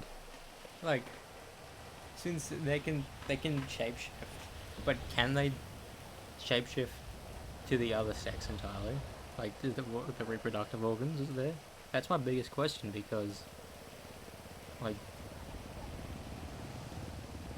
with Mystique as well. Like, is that the thing? Because Mystique can be the father to a child, father to your own child. That's the weird. Like, is it incest or is it a clone?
But then again, I think having him be Green Arrow is better than him being Batman, because Season 1 wouldn't have been as good as it was. Because the entire thing about Season 1 was that he kills people. Batman never kills people. That's legit his code. He doesn't like, a lot of superheroes have that code, but a lot of superheroes like sometimes realize that someone needs to die. Look at Superman, Spider-Man, like a lot of these heroes do. Like, sure, maybe they're not willing to kill any old people, but they can see why some people need to die, or like perhaps not saving them in time. But Batman, he refuses to be the one who kills people. You know, I honestly think having Oliver Queen in that show be trained to be an assassin and kill people is much more understandable than fucking Batman, because a part of the training ritual, you need to kill people. You need to.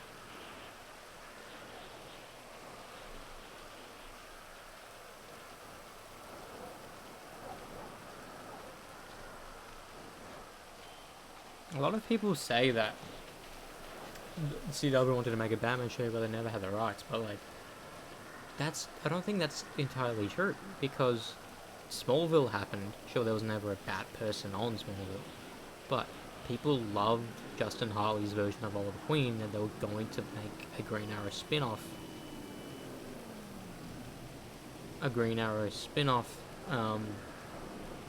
Of his character, right? But it didn't pan out, so they were like, let's just start it from scratch, blah blah blah, get a new actor in. Stephen Amell came out, and Justin Hartley said he's a better Oliver Queen and Green Arrow than I was, so it's good.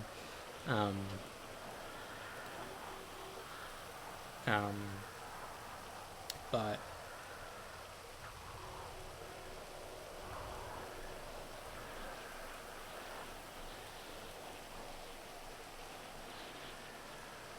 the thing is, if CW made a Batman show, I don't think it would have been as good as Green Arrow ever was. Because Green Arrow was more compelling, because he's a character no one knows about. So you can do basically anything. That's why him having Batman enemies made sense. You know? In my head, Deathstroke is more of a Green Arrow villain than it is a Batman villain. And I don't know if that's a bad thing. Like, Ra's al Ghul, same thing.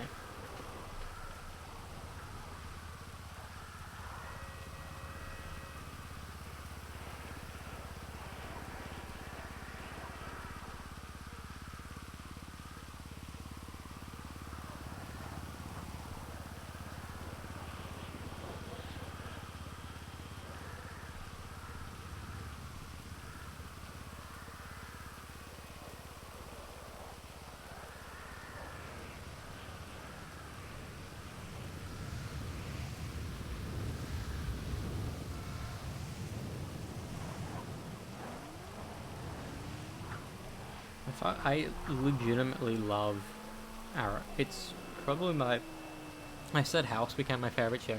And House is so rewatchable, but to me I think Arrow is a bit more rewatchable. Purely on the basis that it's a superhero show. And like superhero shows to me are a little bit more entertaining. Because it adds like unreal elements to it.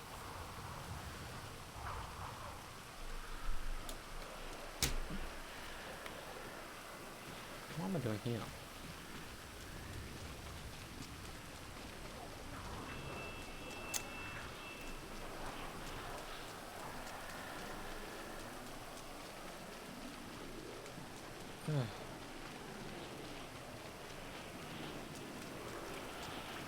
I'm gonna go drive to the place. And I think I'll do a contract mission because I don't really have anything on my mind to do exactly. All it is just playing the game. Genuinely. Just playing the game to level 100, that's on my mind, so I can do whatever the fuck I want. Do contracts, do whatever.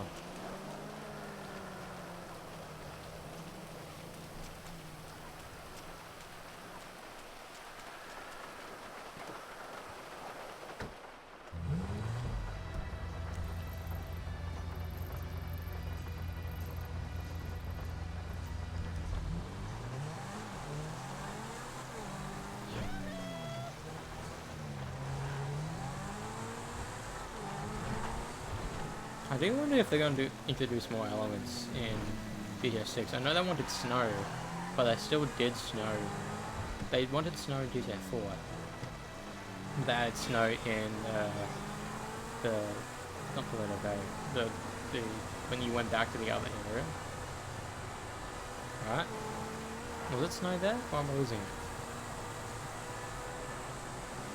Oh, the beginning. One of them. But imagine if they have a snow cycle. I don't think snow ever snows in LA, so that's probably why they didn't do it. Maybe they added it in Vice City, who knows. I can see that it snows in New York, but I don't think it ever snowed in LA or Miami.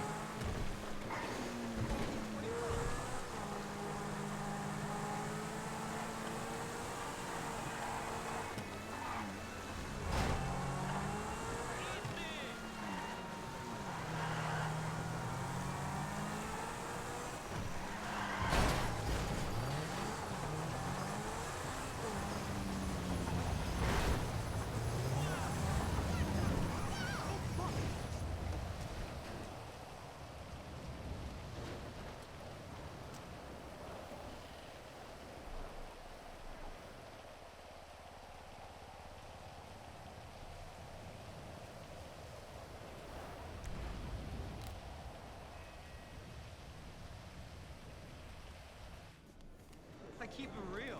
What are you gonna do, sue me for it? Oh wait, she already did. Want to be recognized as a great person?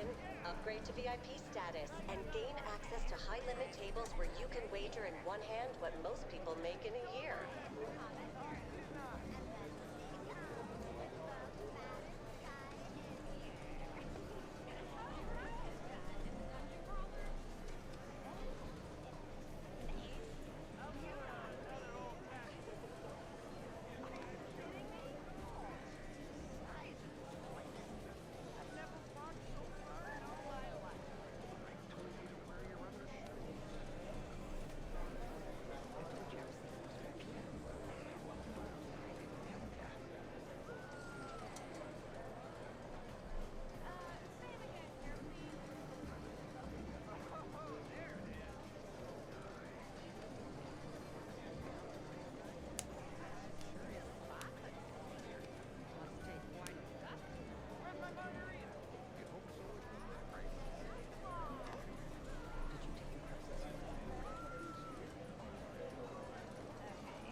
The service sucks a big one in this place. Oh, shit. Another bum, man.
It's hardcore, man.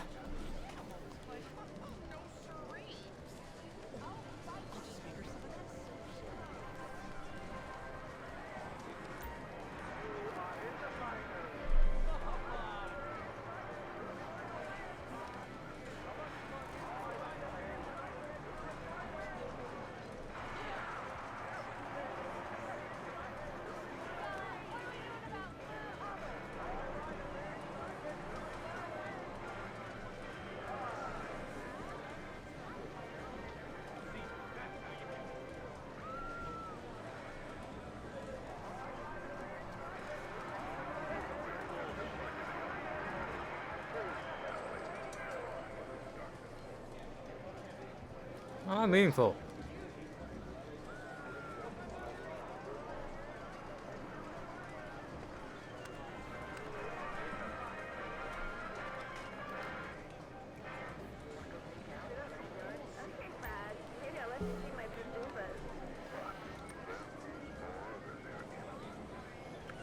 It's so weird seeing Batwoman for the first time, thinking Harry is Oliver.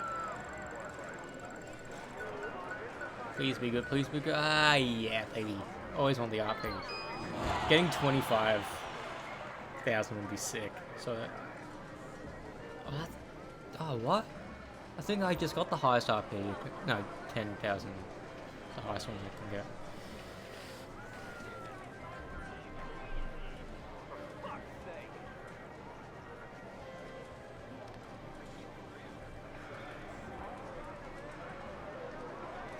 Why are you walking around? Or maybe it's because they don't want people cluttering up the space.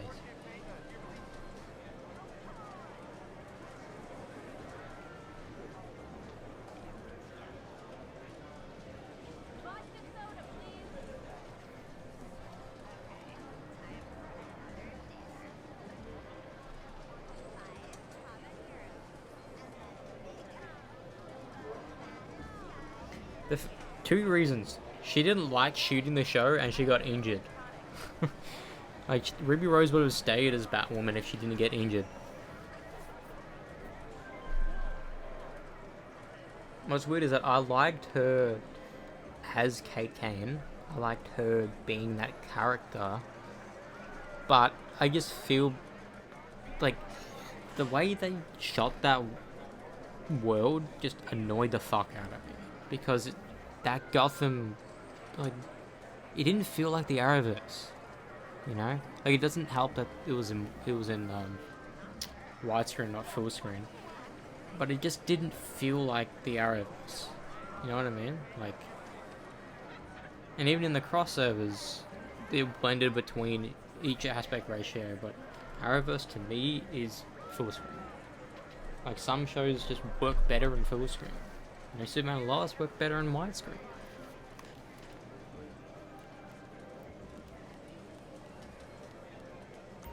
Hello. Here you go. See you again soon.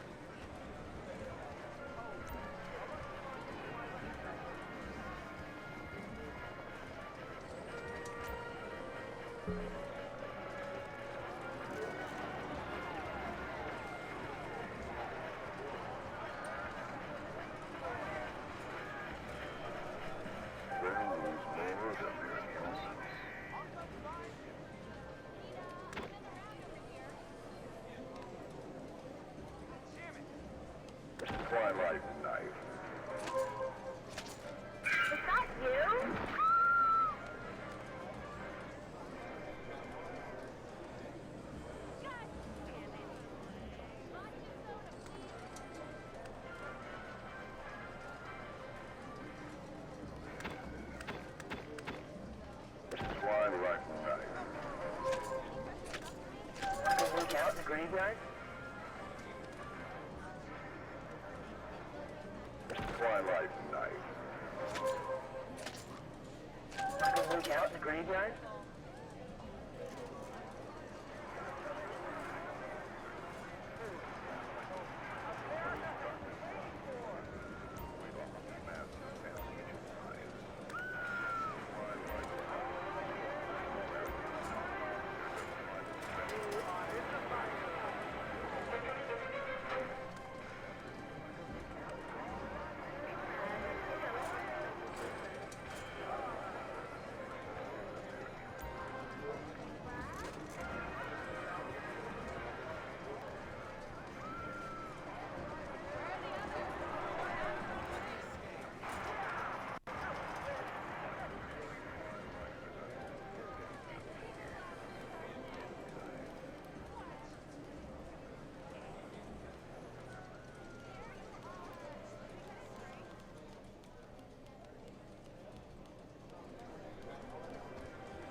What do I do now?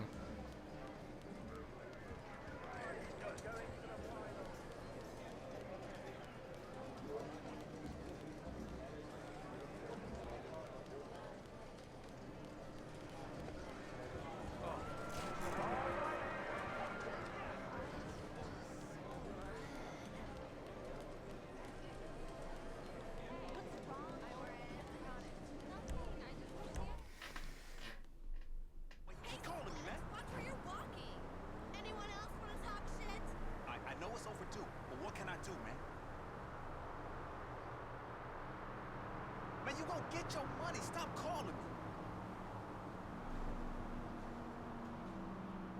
The check is in the mail, dog. You're my last nerve, asshole.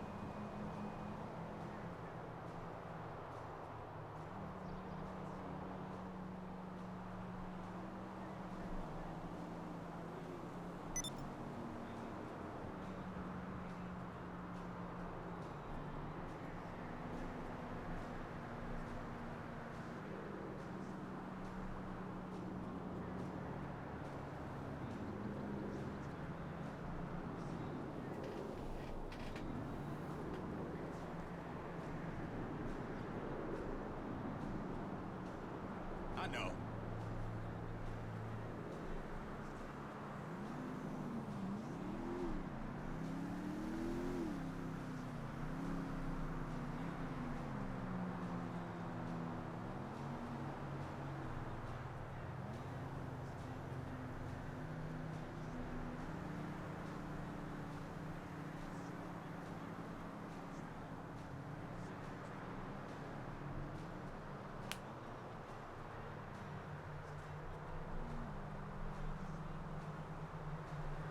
Yeah.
Was it? I'm outside.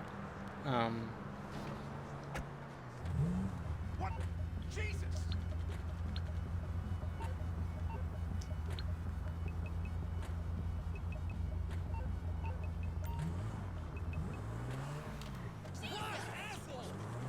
You want me to call the fucking police? Oh, Tyler is in this game. That's sick.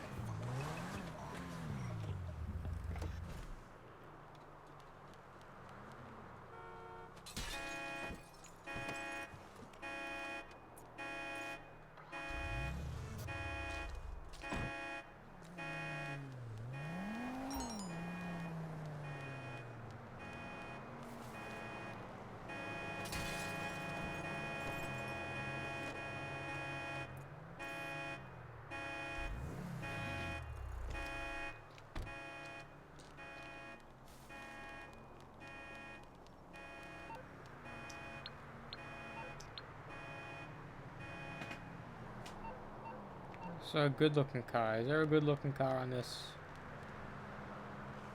area?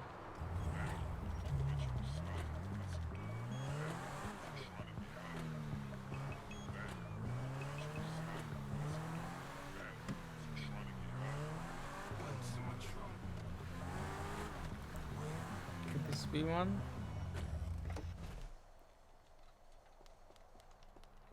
Maybe.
I think I'm gonna do one more of these and hop off.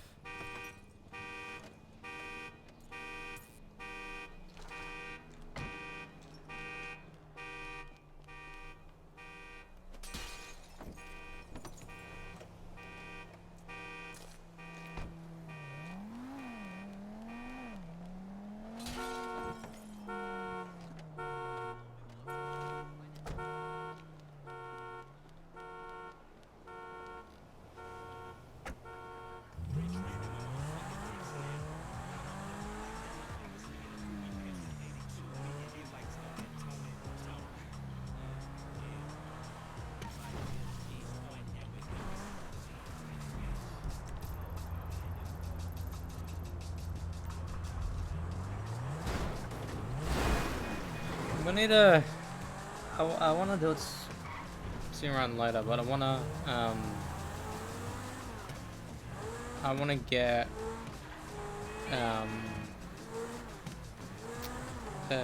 reach out online to someone to help me get the mugging trophy as well as getting me railway stone, because I've always said it, but like those are the only other trophies I need that require other people's help. Like, required. Like, every other thing about online I can do by myself, at least with the plat. But for heists, Doomsday Heist, I need to find a crew of people to play with. Sure, I can learn the heist myself with the randoms, and learn what are the odds and whatever, and watch all videos of the prep of that. But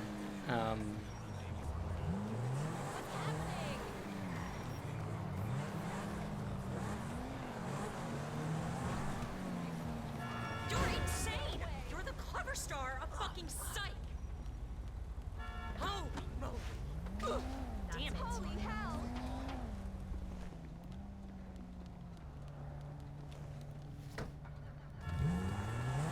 like, that's gonna be stressful because either I'll be playing with young people who like GTA, or like people in their mid-30s that can only play like 1 or twice a week. And like, it'd be cool because they just do it on select days. And also, like, if I want to get a better weapon, I can grind to a specific level. Because remember, I'm already level 50, and I've been playing this game maybe 2 weeks, right? So I'm gained a lot of levels quicker than I thought it'd be. Sure, I know 80 to 100 is the hard part, but the pace I'm going, I'm gonna be level 100 by the end of March, and I think that's good.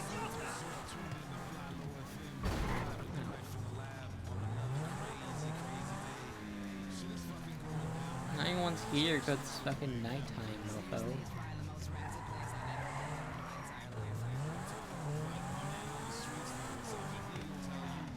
I do want to get level 50 tonight, because I'm so close. Like, genuinely, so close. I think I'm gonna get it by getting this car. If I'm not, I'll have to do one of the races.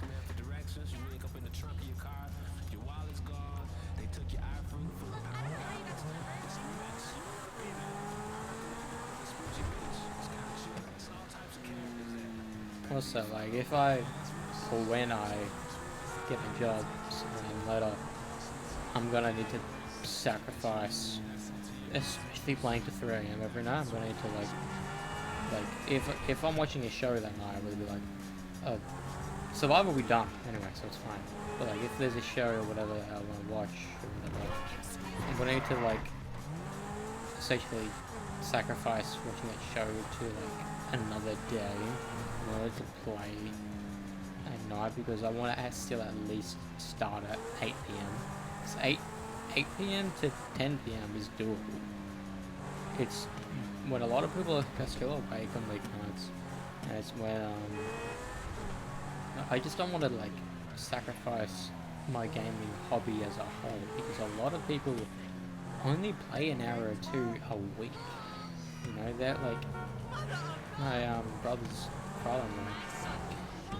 He is playing Expedition, right? He got Expedition because of my recommendation to my brother. Then my brother started playing it after talking about it with him. My brother got the plat like nearly a month ago. But father-in-law, he's still only done Act 1. He's only met Perso. So he's like very like he says he doesn't have a lot of time playing games, but he doesn't want to sacrifice him watching multiple TV episodes of a TV show, you know. I think part of him, if like the story wasn't a TV show, he could consume it more.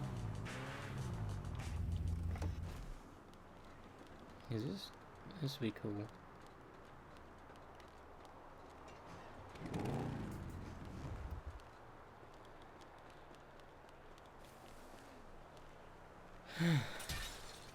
Doubt it's this.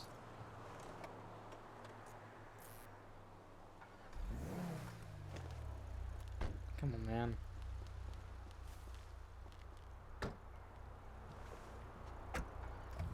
Where's that muscle car that's been everywhere?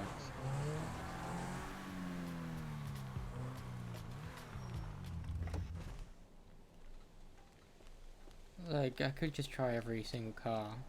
I really think this one's could be it. No, it's the Bravada Gore.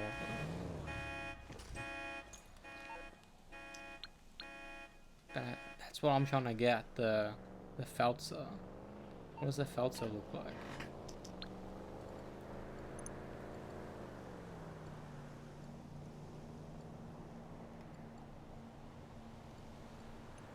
I don't know.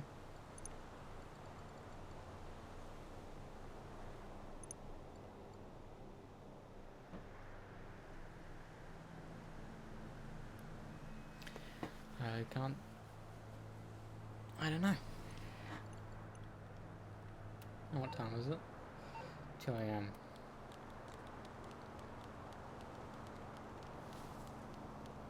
I think this is another Bravado.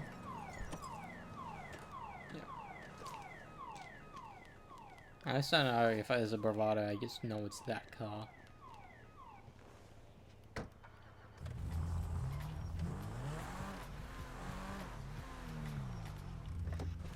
Try this mofo. Try both of these.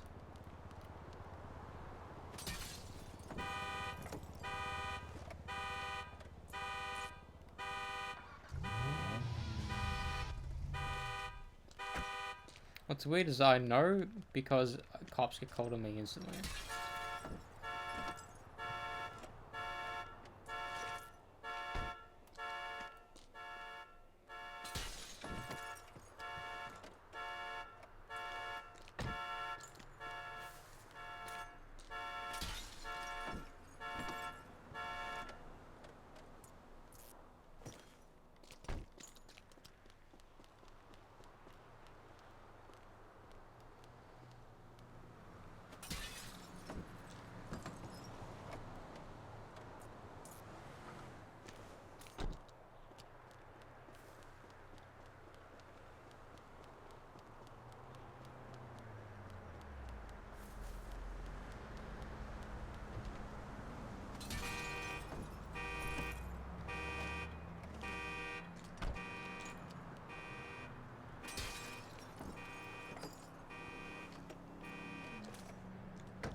God, I'm doing the same cars again and again because I think that they look cool.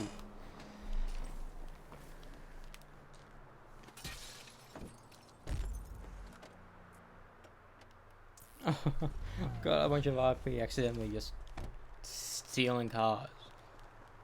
I'm just testing what cars are what.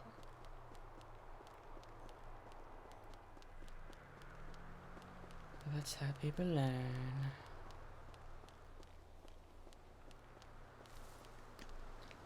This car changed.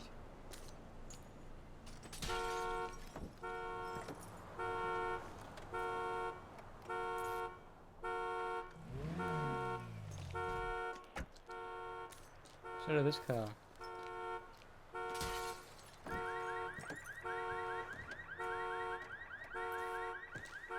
Why are they changing?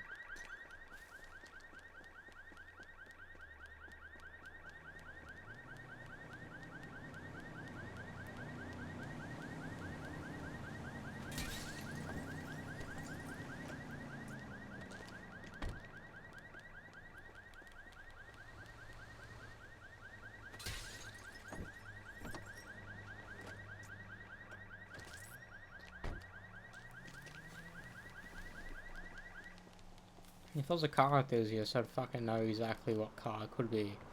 But I'm not. The only car I like is a Chevrolet America. Especially the one from the OG Transformers films.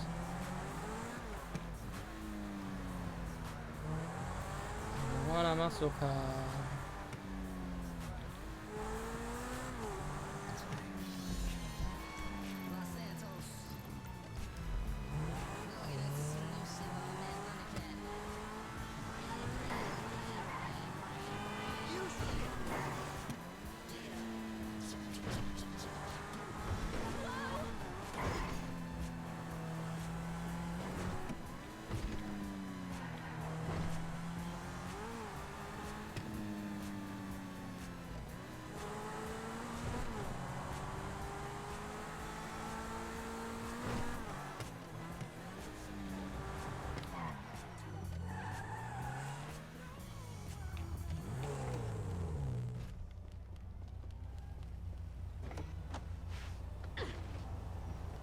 Infernus.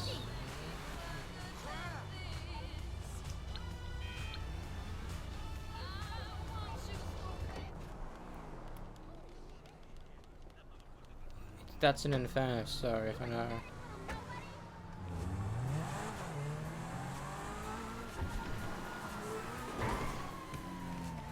So I know what an Infernus is now. Oh.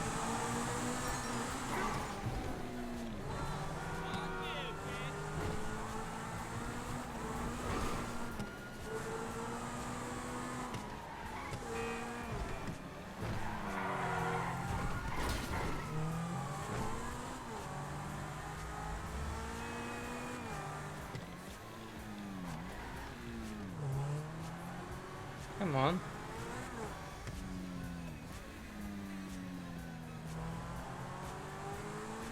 Is it glitched? I think it's glitched.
The fact we've been getting a lot of Resident Evil games in the past couple of years is insane to me.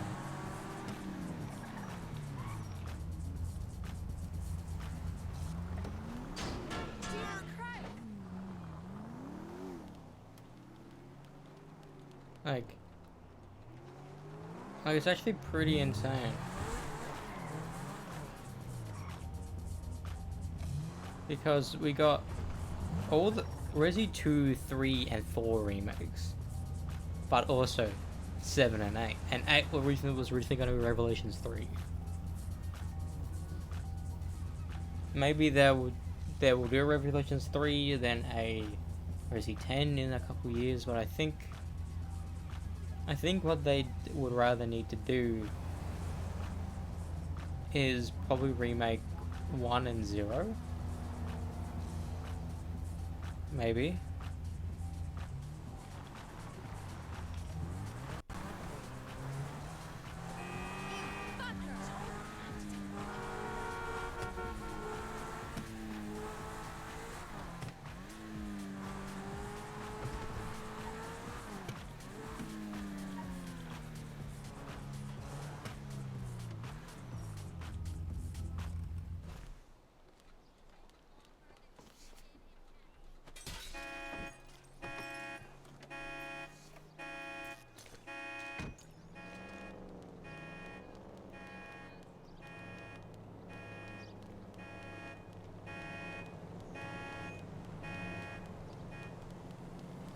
What was I talking about?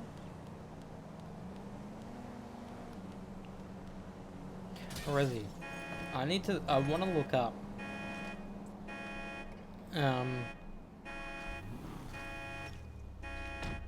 I want to look up,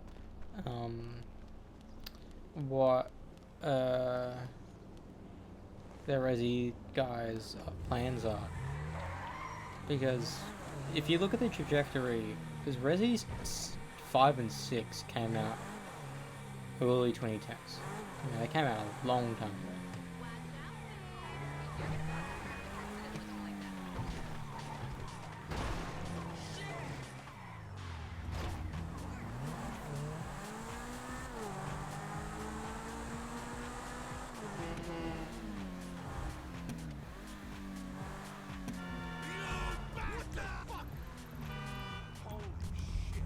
Like it came out a long time ago. Like what? Like I think everyone knew Resi 4 was in their plans because Resi 4 is regarded as the best Resident Evil game. People really like Resi 2 though.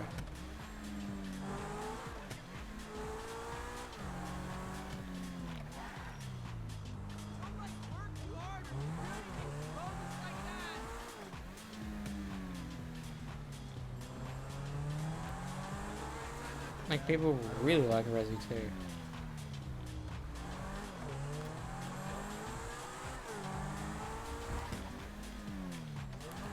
But then a lot of people like Resi 7 and 8. Then people always liked Resident Evil 9 was going to have Leon back because, oh, no forced first person anymore. Because Resident Evil 7 was my first Resident Evil game because it was in first person, so when I saw Resident Evil 2 I was like, why is it in third person? Why is no one batting an eye? Then I found out that 7 was the outlier. But then in Resident Evil 9 you can choose to go in first person or third person.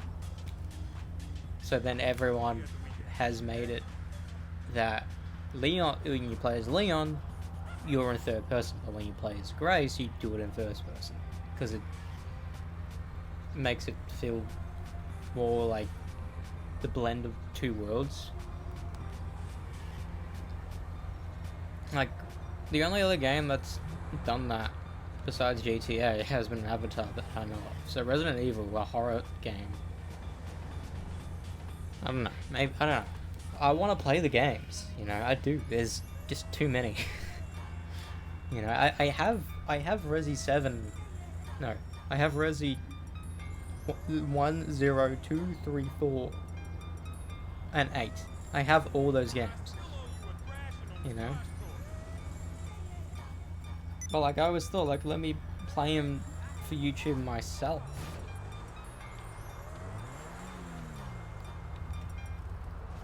You know? Oh my god!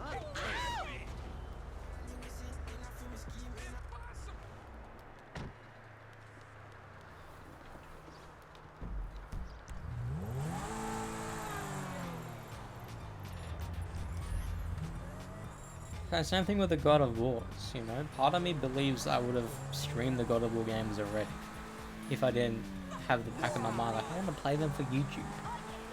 Same thing with the Marvel games.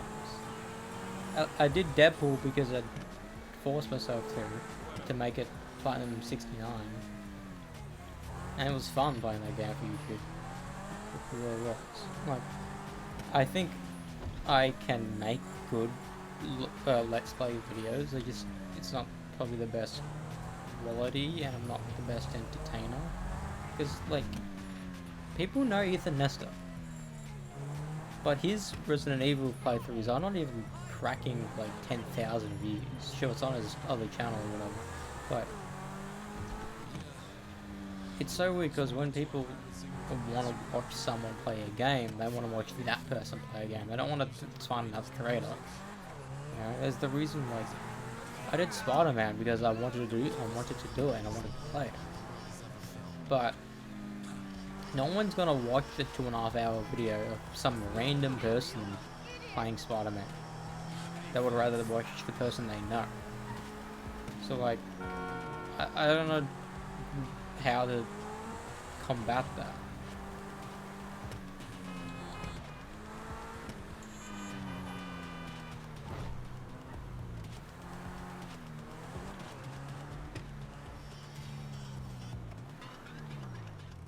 Part of me thinks this one will be it.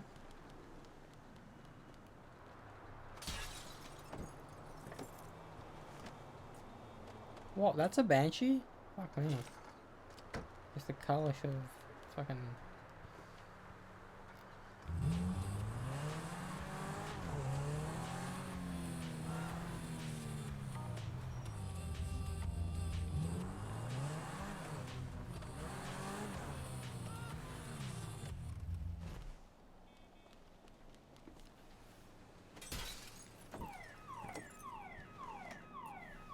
I need to look up what a fucking Falsa looks like, bro.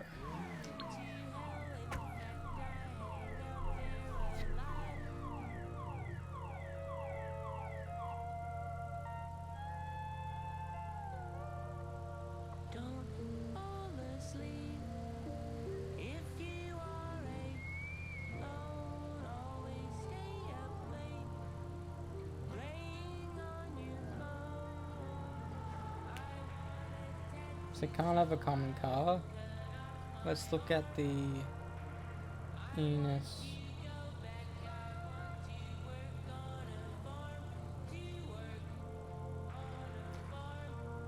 The Enos Super Diamond is the Chrysler, basically.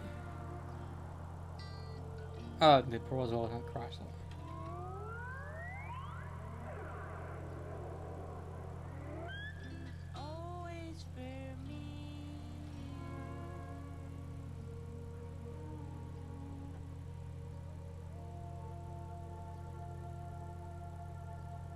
You're listening to Blonde.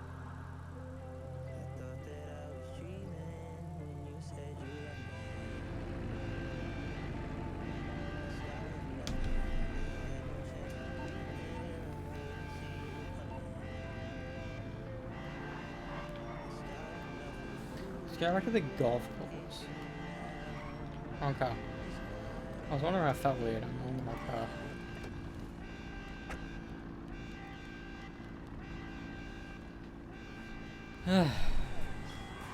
And it's so weird because I want to be like, I think a lot of creators suffer from, because back in the early days of me doing or wanting to do YouTube, and now just I'm doing it for the sake of doing it. Back when I began, I was like, how do people have ideas? What do people do? How do people come up with cool ideas? But now me, I've like so many things that I want to do. You know, the Borderlands video began shooting when Borderlands 4 dropped, and wrote it after I watched the film. You know, I have stuff about Metallica, specific songs. I've like me wanting to do covers or just random riffs here and there. Like I thought I was gonna have 4 videos up now, but I've only done 1. The film retrospectives of an entire franchise, like, and realistically, Scream 7 would be the next one because it's the franchise.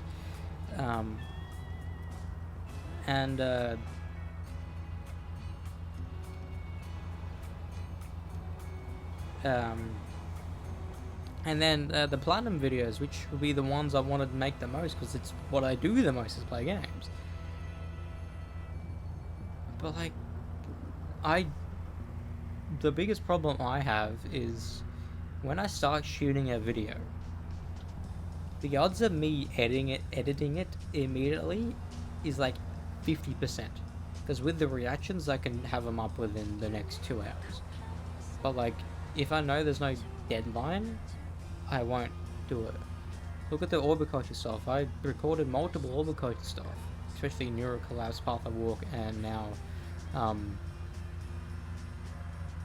God Complex, or what the fuck it's called.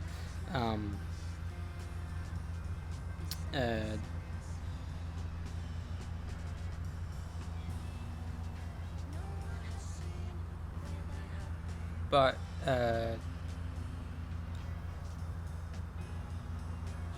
like I just have trouble editing it. Like so many creators that do like edit for the sake of the video to make it look cool, but like I would love to do that myself and learn the way to make a video epic.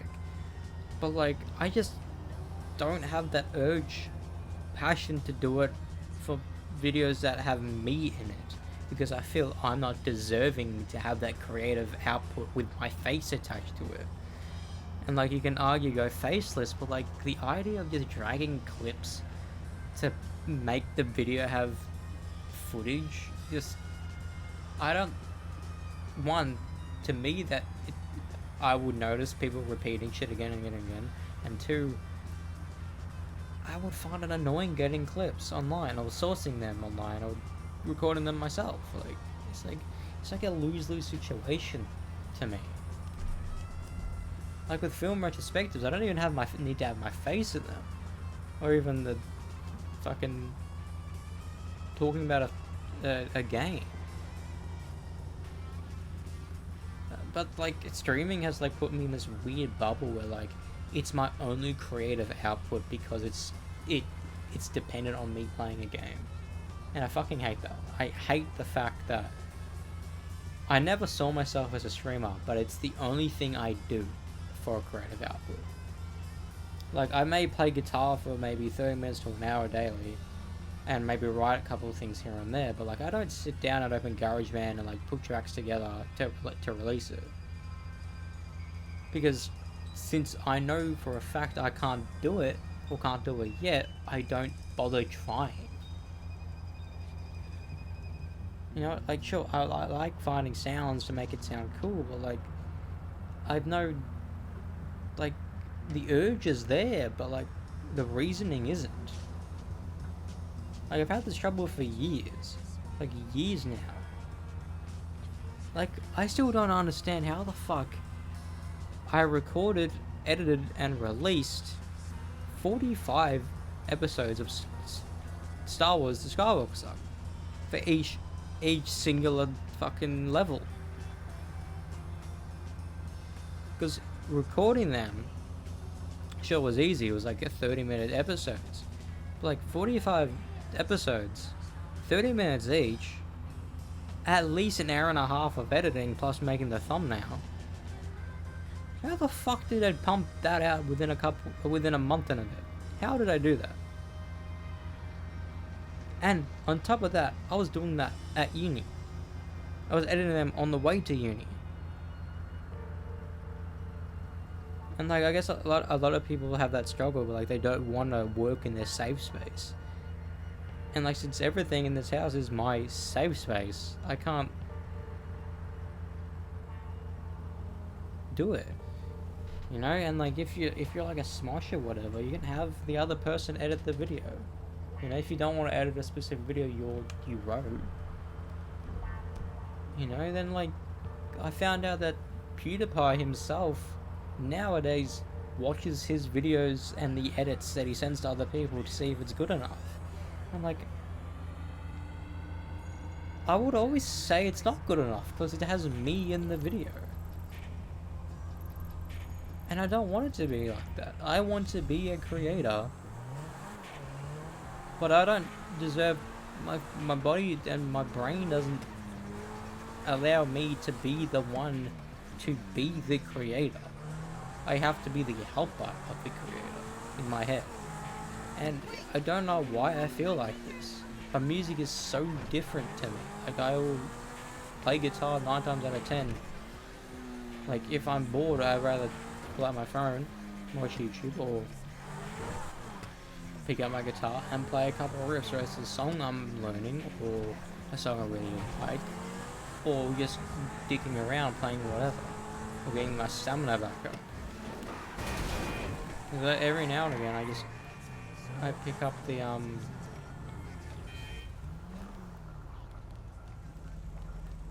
pick up my guitar. Holy shit! What the shit? Hold up here. You're fucking nothing! Fuck you, bitch! Look at Shang-Chi! Shit!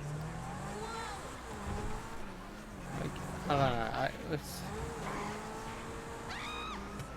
I don't know, like, that's the fundamental reason why a lot of these YouTube series haven't started. It's not because part of me knows that there won't be any viewers. Just part of me just understands that no matter with my effort, I won't like the end result. And a lot of people just say, just start it with your phone or a shitty capture card or like a laptop. Then like, if you have enough urge to do it, you will do it. And I'm like, I have it. I've been doing it on and off since 2013. I've been like wanting to create / creating longer than people have been doing it. You know, people like Ludwig or whatever, like, sure, maybe they were doing it, but they became big. Like, finding out Ludwig became a successful streamer after I started streaming, but always ceased to piss me off. Like, whilst I like Ludwig, I really do, and he's one of my go-to streamers I watch. Part of me is just, I don't know.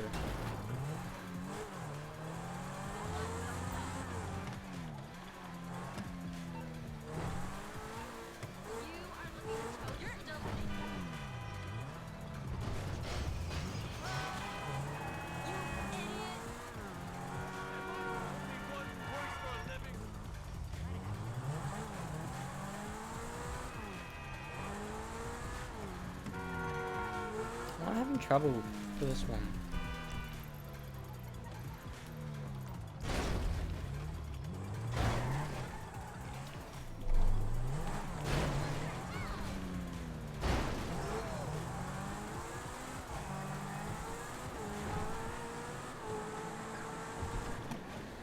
And going back to Resident Evil, like, that's the fundamental reason why I haven't started playing Resident Evil or God of War. And like, I would love to just sit down, record an episode, give it to someone, they make the video. They do all the edits. They make the video into a viewable format. They do it. But like, I would love to be in the process of making it for someone else. You know, that's why, like with Ryan, with the Caveman Crew, like I would love to help him do it. Like, whatever. Like, is it because like I want another round of challenges and crap, or like I'm just there helping make the thing?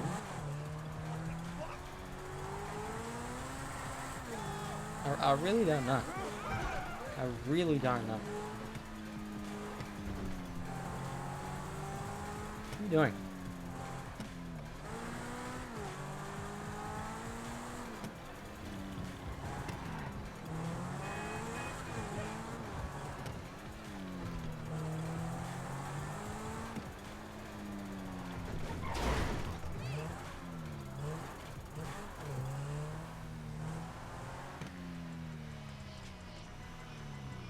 I don't think all the same card. I haven't tried this one. Let's try this one. Please be one of them. Fuck you. This is not gonna be you. Should try you already. It's not gonna be you because I've tried you already.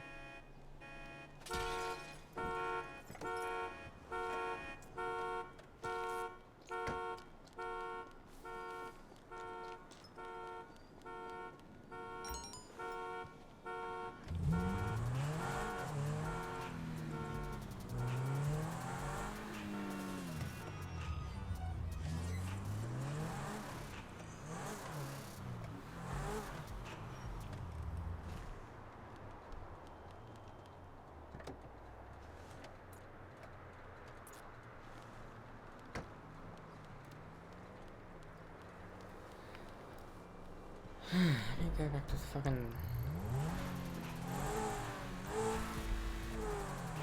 I just need to fucking circle around the place, like Franklin's area.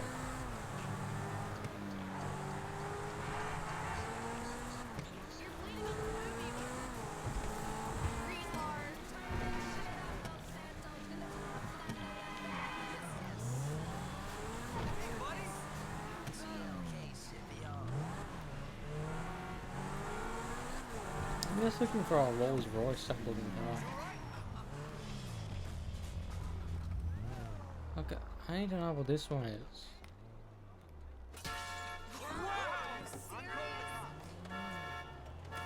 That's the Vapid Bullet.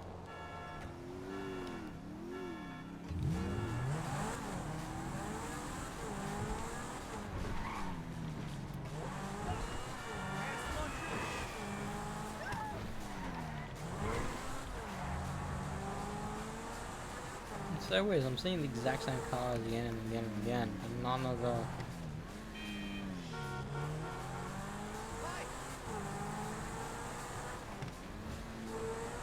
What's in my head?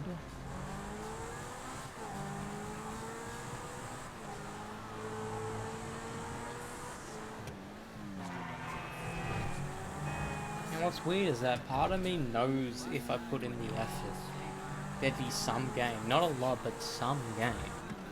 You know, whether it be with streaming and doing clips and all that shit. And there's like Stormfall, she started streaming after I did. And the reason why she grew in popularity, not only is she a very attractive woman, no, she makes clips, and they went super viral, and so many people started following her. And her most trusted people in the audience have become her mods and all that shit. And like a lot of people's mods become their friends. Matt Hafey, like his mods, like are his friends IRL. You know, to the point they don't need to pay for a Trivium gig ever again. Ocelot Shackle.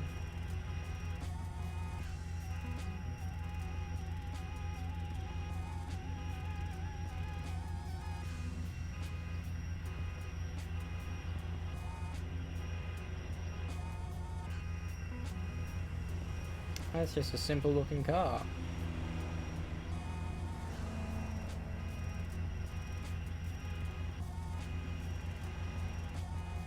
Another simple looking car.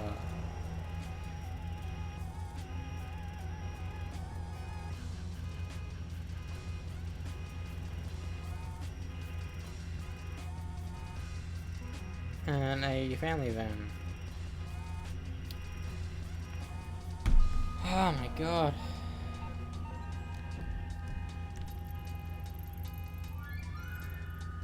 And what's so weird is that, like, when I was young, I always saw myself as wanting to be an actor or whatever, but I just knew that was like a pipe dream. That was always a pipe dream, because like my brain back then was like, oh no, like random Australian kids that become actors.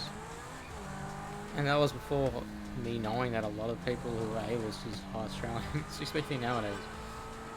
I didn't know Tony Collette was widely renowned.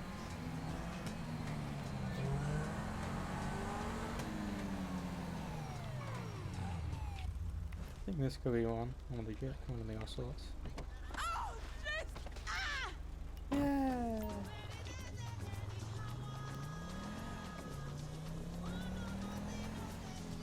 That was correct. It was.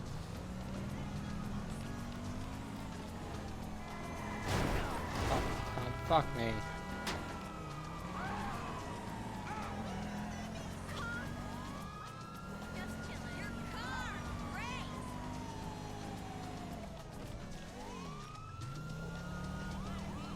Let's get retarded.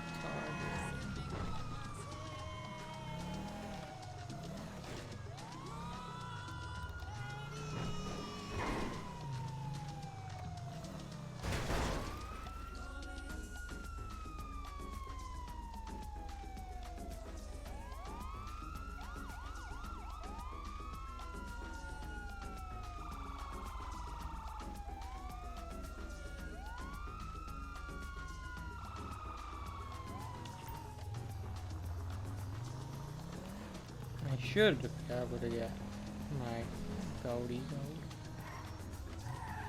My 50 after this.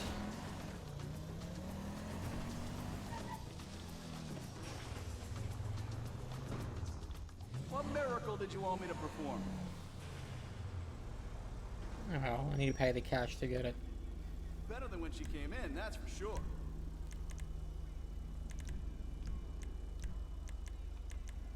Mats look weird on these cars.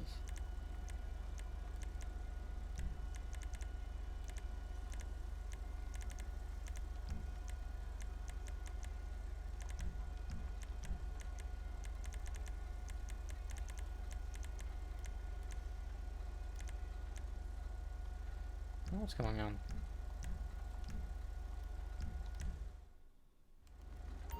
It did stick drift.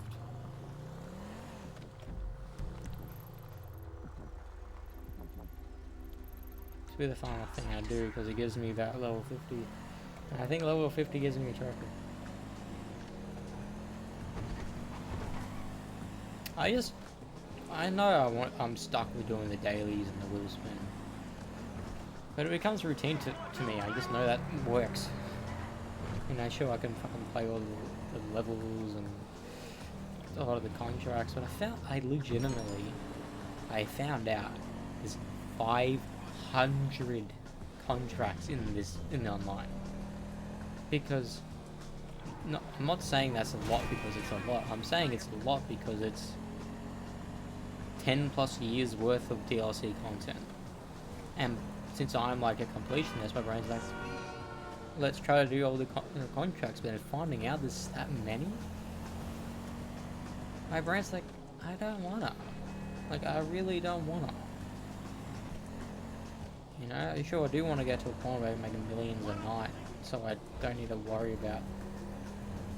Because primarily, my biggest thing in game isn't just levels; it's getting money to get the shit ton of weapons and the fucking protection and all that shit.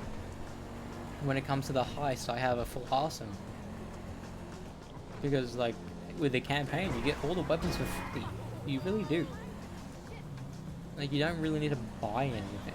But online, you're forced to do so. So you need to think about what to buy and when to buy it. You know, I don't want to splurge on fucking weapons now because if I do, I'll have it all, but I won't have money. So I'd rather have a constant state of getting money than worry about all the weapons. You know, I want a fucking minigun or like shit that unlocks in level 50 or level 150. But I think, I don't know.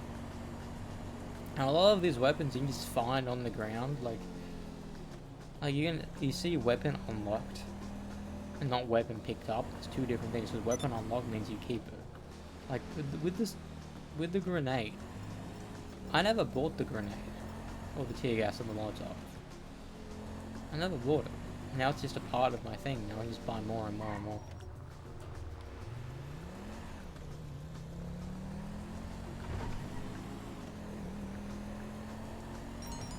And Red Dead 2 is going to be such a different game to play because of that online experience.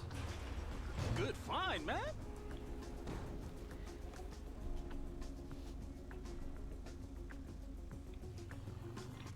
That was good.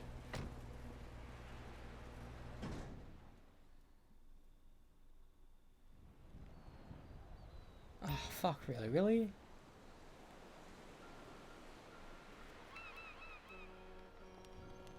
Fine, I'll do a race.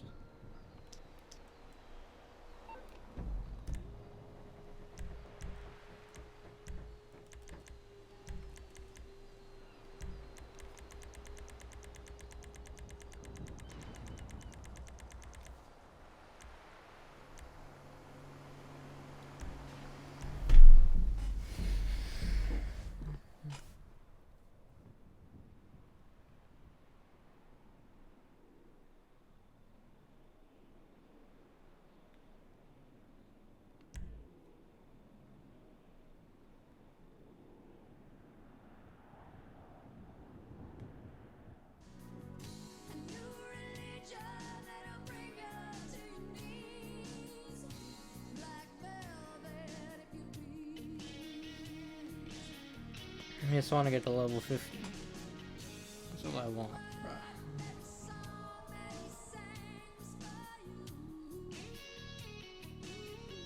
And like it's very weird.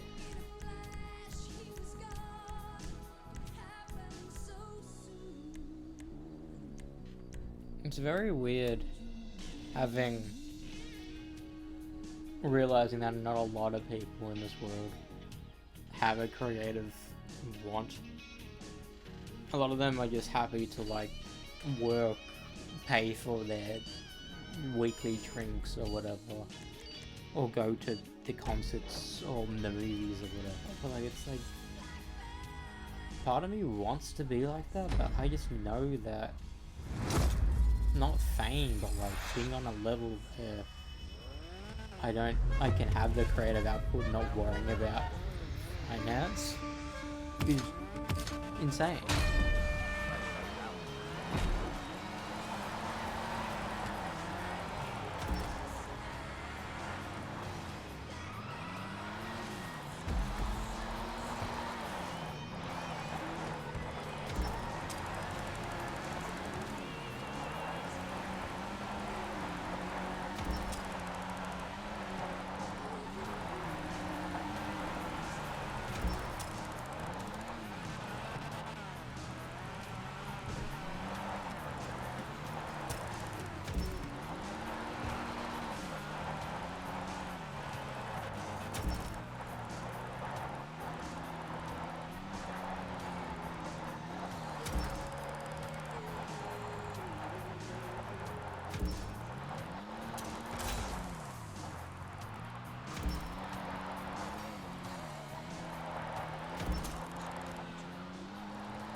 Ugh, fuck.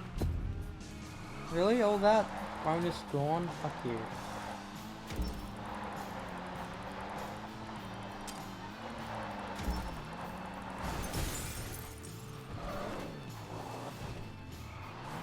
I guess my perfect fucking drift.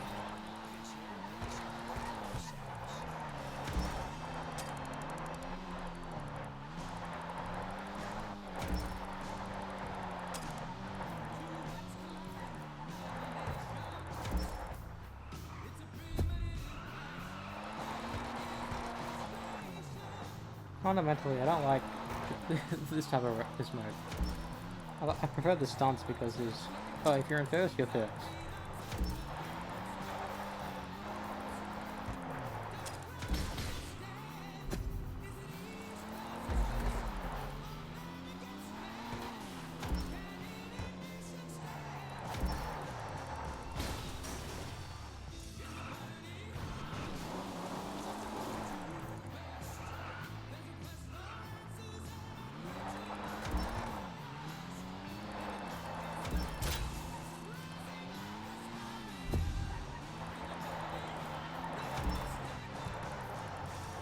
See what I mean? 100,000. I will never get 100,000 doing any fucking enemies. No.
Ah, fuck you. There goes my fucking bonus.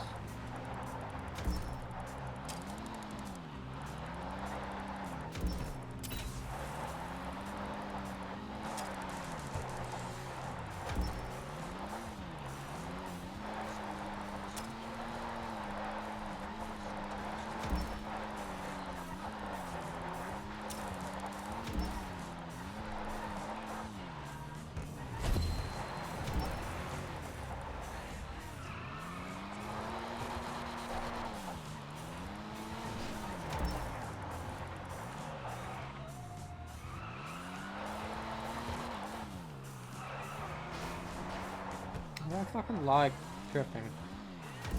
So unfun.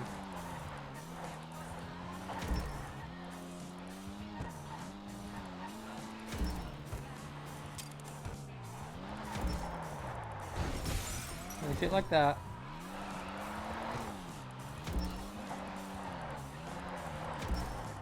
Because I know I can do long ones.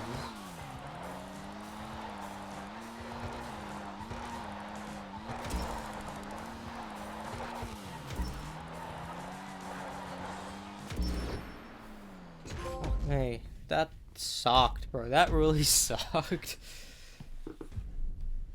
420.55.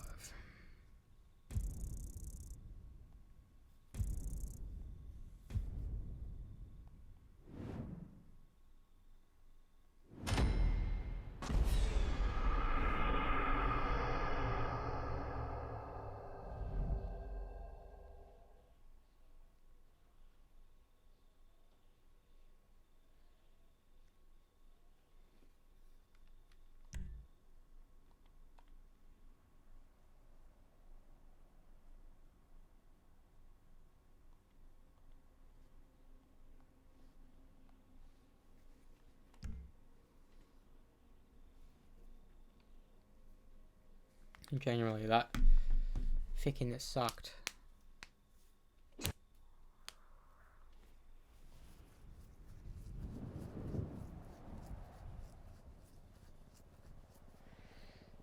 Did I accidentally select one?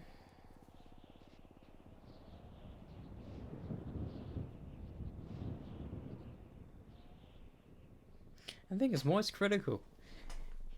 He, as a person, right now in my life, is exactly what I want to do. Basically, all he fucking does, a day-to-day basis, streams whatever the fuck he wants, whether we'll be watching YouTube or whatever. And then he can, like, do every now and again does an insane project. You know, he makes a shit ton of money. So he funds an esports team and just gives a shit ton of money to charity because he knows he will never use this amount of money ever. And like, sure, he has probably some money kept away in an investment somewhere. So if he loses it all, he can use that. But like, imagine being like that. He does long plays for his side channel because he just wants to play those games. And he knows it's not money dependent. Being like, having that creative output, knowing whatever you do will guarantee you some form of gain. Because there are people in his audience that will watch the entirety of those videos. Like, they will.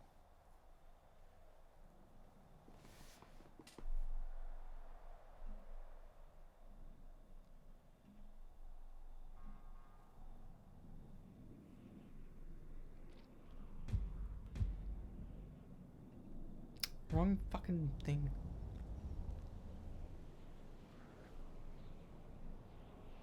And like, yes, I know gaming is so oversaturated. Like, so oversaturated.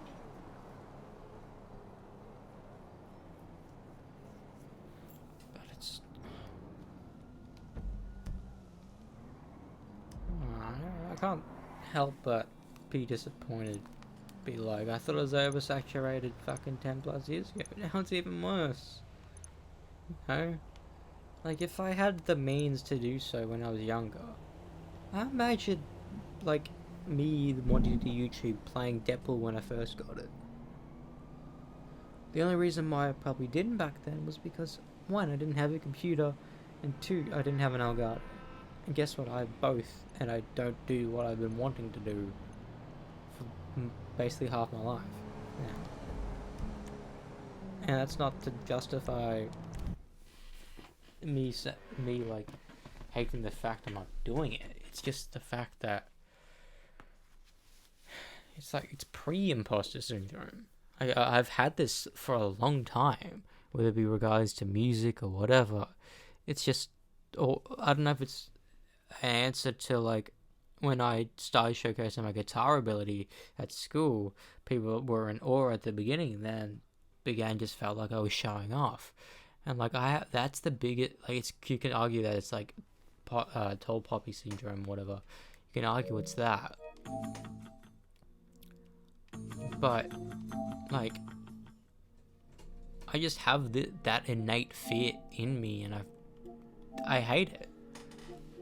You know, I fucking hate it. Like, I want to be able to put myself out there in a way that doesn't make me feel like I'm undeserving. You know what I mean? Like, that's primarily one of the reasons why I haven't edited the Dispatch videos. Is because it's not the fact that it was a hot commodity and now it's not. It's more so the fact that whilst I like it, I know for a fact people won't like me liking it. It's also it's reflective of me streaming for this long with no gain, and a lot of people argue it's the fact that there's no discoverability on Twitch, but there's so many people who know who I am. There's over 200 unique people who have clicked the follow button, whether they're other Twitch streamers or not, but they don't come to me because they know what I know. I'm not entertaining. I'm not the person people think of to go to have an entertainment value. You know, I may be real, but people aren't after that. People aren't after like a trophy hunter. People aren't after someone who plays just random games, you know. And like sure, Stormfall is like that. She's a variety streamer. She just like, what's the coolest thing about her? She plays games, and sometimes she gets the said game for free, and she gets sponsored by said game so she can play it, and whether she likes it or not. And like, she played Borderlands 4. That's around the time I found it, actually. She played Borderlands 4. And guess what? I played more than her. She only did the main campaign. Because the thing about Borderlands 4 that will forever piss me off, the enemies scale to you. Like, no matter how weak you are or how strong you are, they always scale to you. But in the OG Borderlands games, it wasn't like that. You have to do that side stuff to get better. I like that gameplay loop, like needing to grind outside the campaign to feel OP. Like, I learned that early on, playing Borderlands 1. I would repeatedly go back to fucking Firestone and do that same boss and same area again and again and again to feel OP. And now I wouldn't do that. And what's so weird is, like, I know how slow Borderlands 1 feels, especially in the walking or whatever. And like, I hate that about me. I hate, like,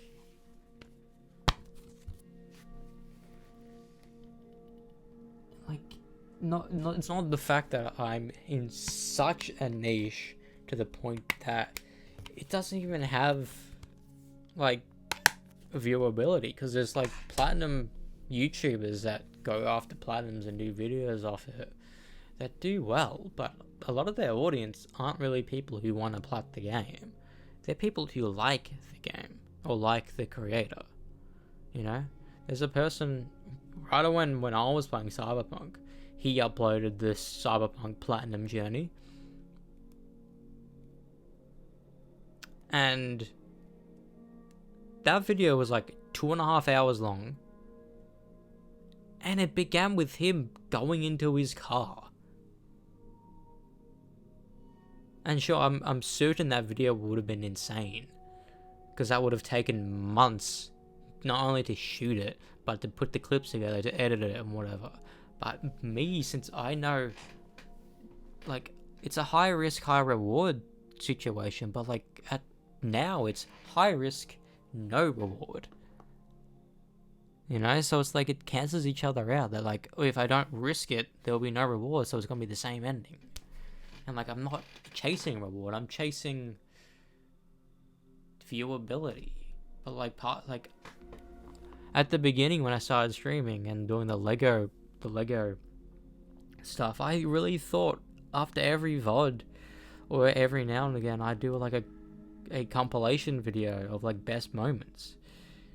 But I quickly realized I'm not that type of person who is entertaining in the slightest for that type of content. Because the way I talk is so slow and whatever, and like half the time when I'm streaming, I don't speak. I just play the game, and I understand that's what people don't want. And I can't help but look back to other people, I'm sorry to say their names, but it's like, it's the first things I bring up. My friend Hannah, Proxy Firefox, my friend Brianna, my semi-friend, Ghoul Baby. Every time they stream, they get like 10 viewers within their first hour and a bunch of chats and a bunch of everything. And they stream like once in a blue moon, or like fucking, if they do, like maybe a couple weeks at a time. And sure, they have high value there, but like,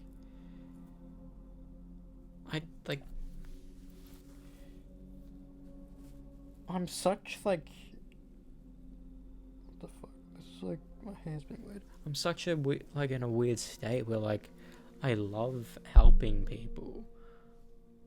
Or being there for people, but like, I feel that like I should be at a point where like it's like, knowing the fact I've been doing this basically every day for 7 fucking years now. I started in 2019. Bro, 2 Avengers movies came out in that same amount of time. Like, I can't help but make it like I'm doomed to not be successful, but like, there's people saying they wanted to be a creator since they started doing it back when YouTube began, you know? Like, a lot of creators who pop off are in their mid-30s now because they've had their craft done, or the yearn done 20 odd years ago. And it's weird because that's the same thing for me, but I haven't had the mass output all these guys have had. You know, like the guy who's dead, I had things I didn't know until I was in my 30s, you know? He would have been like me 10 years ago. And like, I'm not saying 10 years from now I'll be as successful as I hope to be. But like, it's so weird because like, since my ideal brain was that if I could be successful on YouTube or Twitch or whatever, that can be half of my time, then the other half of my time is to do music and do shows here and there. But what's so weird is that that can't be the case, because I need to like either focus on one thing or just not focus on either. And that's why I fluctuate. Like, I'm like heavy into my music again, but I still have a lot of YouTube videos, so now I'm blending the two together, which people say is the best thing to do. But like, I don't want my channel just to be music based. Like, yes, potentially all these clips of me playing guitar will generate views, because people rather click on a quick video with a funky title. I do. But like, that's not the creative output I want, because I know for a fact if I gain a following doing this guitar stuff, sure, will help me in the long term. People will be like, oh, I like this style or whatever. Like, that already happened with the first fucking video. Like, people will come, people could subscribe and all that shit. A video could go viral here and there, I don't fucking know. Um,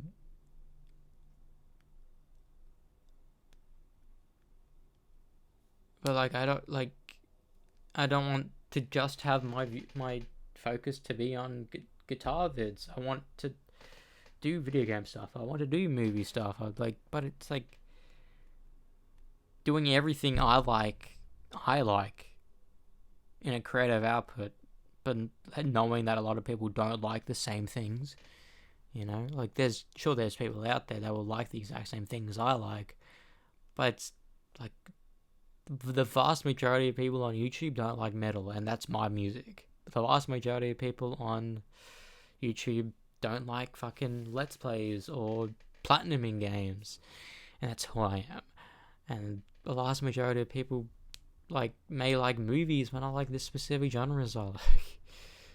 You know, a lot of people refuse to watch Marvel movies because they don't like action movies, and I'm like, I don't understand that. Like, would you rather just watch a rom-com? I guess.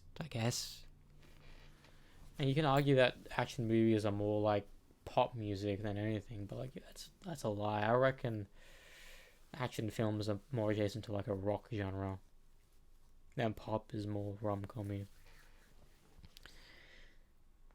Anyways, let me look up Capcom.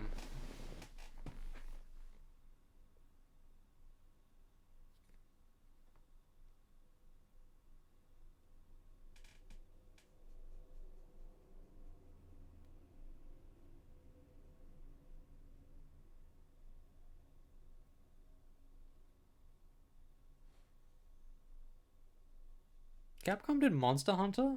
The fuck? I had no idea. I guess that makes sense why that became a fucking movie. Fucking wrong.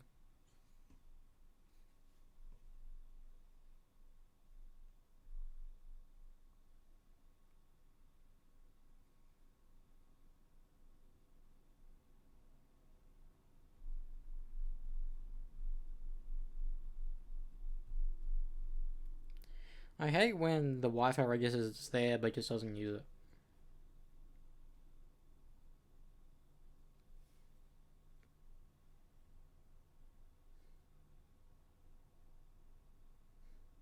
Fine, I'll turn on my data again. This is pissing me off. The only reason why I turned off my data a couple of days ago is because I don't like the fact when I'm watching videos or whatever, it forces me to use my data.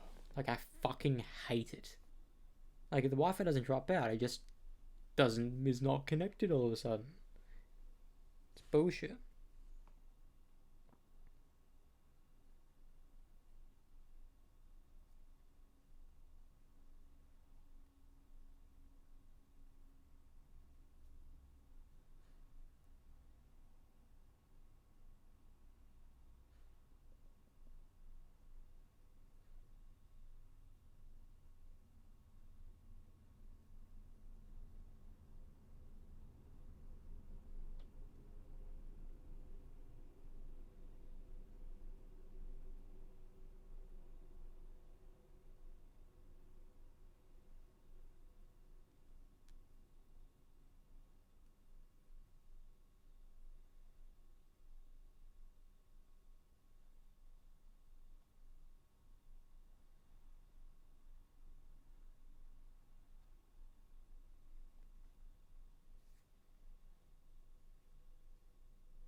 do want to check.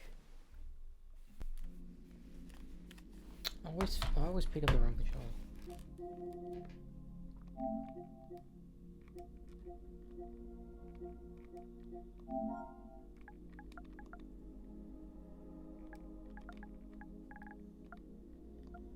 The only Resi game I have is Biohazard.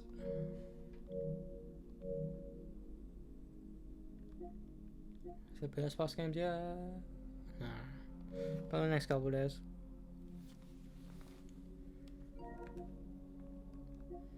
I need to put on Moni's nappy. Because she's cheeky and she went onto the bed without me even realizing. I think she knows that it's going to come on. So, 96 had Resi 1. 98 was Resi 2. 99 was Resi 3. 2000 was Code Veronica.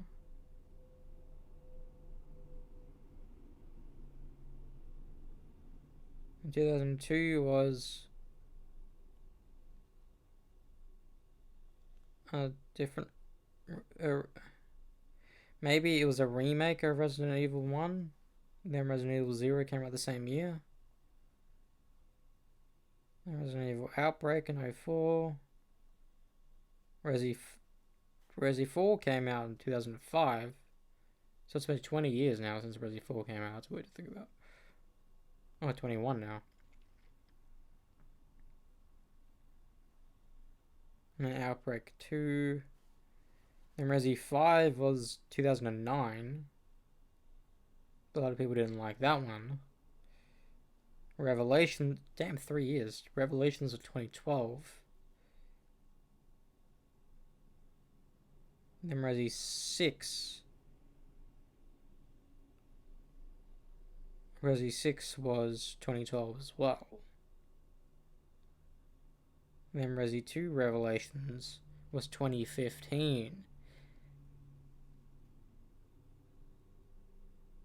Then Resi 7 was 2017. That makes sense why they wanted to do Resi Revelations 3 after Resi 7. But then they did the remake of Resident Evil 2 in 2019. A remake of Resident Evil 3 in 2020. Then the Resi 8 Village in 2021.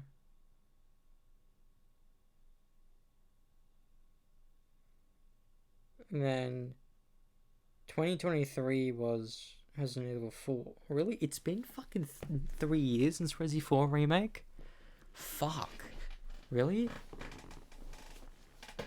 So that I was... Damn, so it's been quite a while since a Resi game.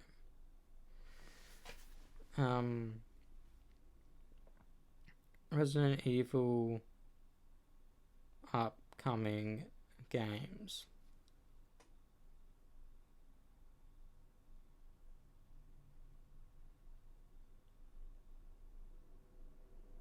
Okay, let's watch this video. Resident Evil isn't slowing down anytime soon. Multiple Resident Evil games are in development, from brand new mainline entries to major remakes. Over the next few minutes, I'll cover every Resident Evil game on the way, and everything we know so far. Releasing on February 27, 2026, Resident Evil Requiem, the next mainline entry in the series, brings back Leon S. Kennedy, now much older after decades on the front lines fighting outbreaks.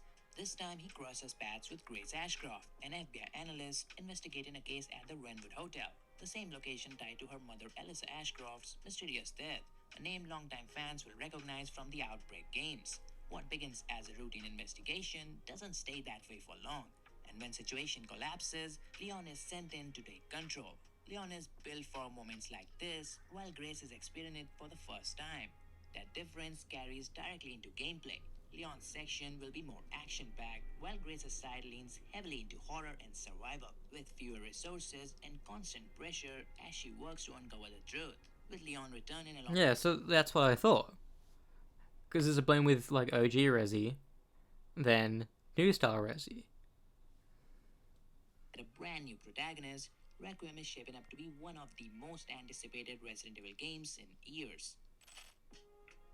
There is also a rumored story DLC in development for Requiem. According to Insider Dust column, the expansion will focus on Alice Ashcroft and serve as a prequel to the main game.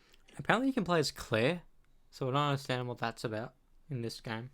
Lee explores the events that led to her death at the Redwood Hotel roughly 8 years before Requiem, revealing what happened that night. The DLC is said to be a shorter story-focused campaign that connects directly to Requiem rather than a large standalone experience. There's no confirmed release window yet, but if Capcom follows its usual pattern, a launch within the first year feels likely, making fall 2026 a realistic possibility. One remake fans have been demanding for years may finally be happening. Multiple insiders suggest Resident Evil Code Veronica is already in development, with a potential 2027 release window. The story follows Claire Redfield, captured while searching for her brother Chris and taken to Rockfort Island, a remote prison facility hiding far darker secrets than it first appears. When a viral outbreak spreads across the island, Claire is forced to fight for survival while uncovering the dark legacy of the Ashford family, one of Umbrella's founding bloodlines. It's also the chapter that marks the return of Albert Wesker. Leaks describe the project as a full-scale reimagining featuring larger interconnected environments to encourage exploration, while Steve Burnside is reportedly receiving a major character overhaul aimed at grounding him. If these reports are accurate, the remake would modernize a crucial chapter that helped bridge the gap between Resident Evil 3 and Resident Evil 4. And with insider claims continuing to surface, an announcement may not be far off. Resident Evil 5 is also rumored to be getting the remake treatment, and recent signs have drawn more attention to the possibility. Speculation picked up after an ESRB listing for Resident I don't think Resi 5 and 6 kind of deserve a remake. I think they deserve a remaster because it's still relatively new, I want to say. Like, they're not new, but like they're still like... Look at The Last of Us. That came out in 2013. Sure, that's had so many remakes, but still, like... Go back to the OG game, it still works. You know? For Xbox Series X and S with the tag in-game purchases, something more commonly associated with modern releases than older ports. Adding to that, Sheba Alamar's voice actress, Eva Adair, teased exciting things on social media using hashtags like Resident Evil 5 and Sheba Alamar, with the timing aligning closely with the franchise's 30th anniversary. Originally released in 2009, Resident Evil 5 remains one of the best-selling entries in the series. The story follows Chris Redfield and Sheva Alomar as they investigate a bioterror threat in Africa. While the game was praised for its action and co-op, some felt it leaned too far away from horror, something a remake could potentially rebalance. With Capcom steadily revisiting its biggest Resident Evil titles, Resident Evil 5 may be next, and recent signs suggest it could be closer than many expected. Resident Evil 0 is another remake rumored to be in development, currently operating under the codename Project Chambers. Insider reports suggest the project is targeting a 2028 release window. Released in 2002, Resident Evil 0 is often remembered as one of the more controversial entries in the series. The story follows stars medic Rebecca Chambers and former Marine Billy Cohen as they investigate a string of murders that traces back to the earliest days of Umbrella's experiments. The original was ambitious, but not The thing is, when I wanted to play all the Resi games, like before 8 came out, remember I got those games when I was 19, and I'm only 24, so I haven't played them.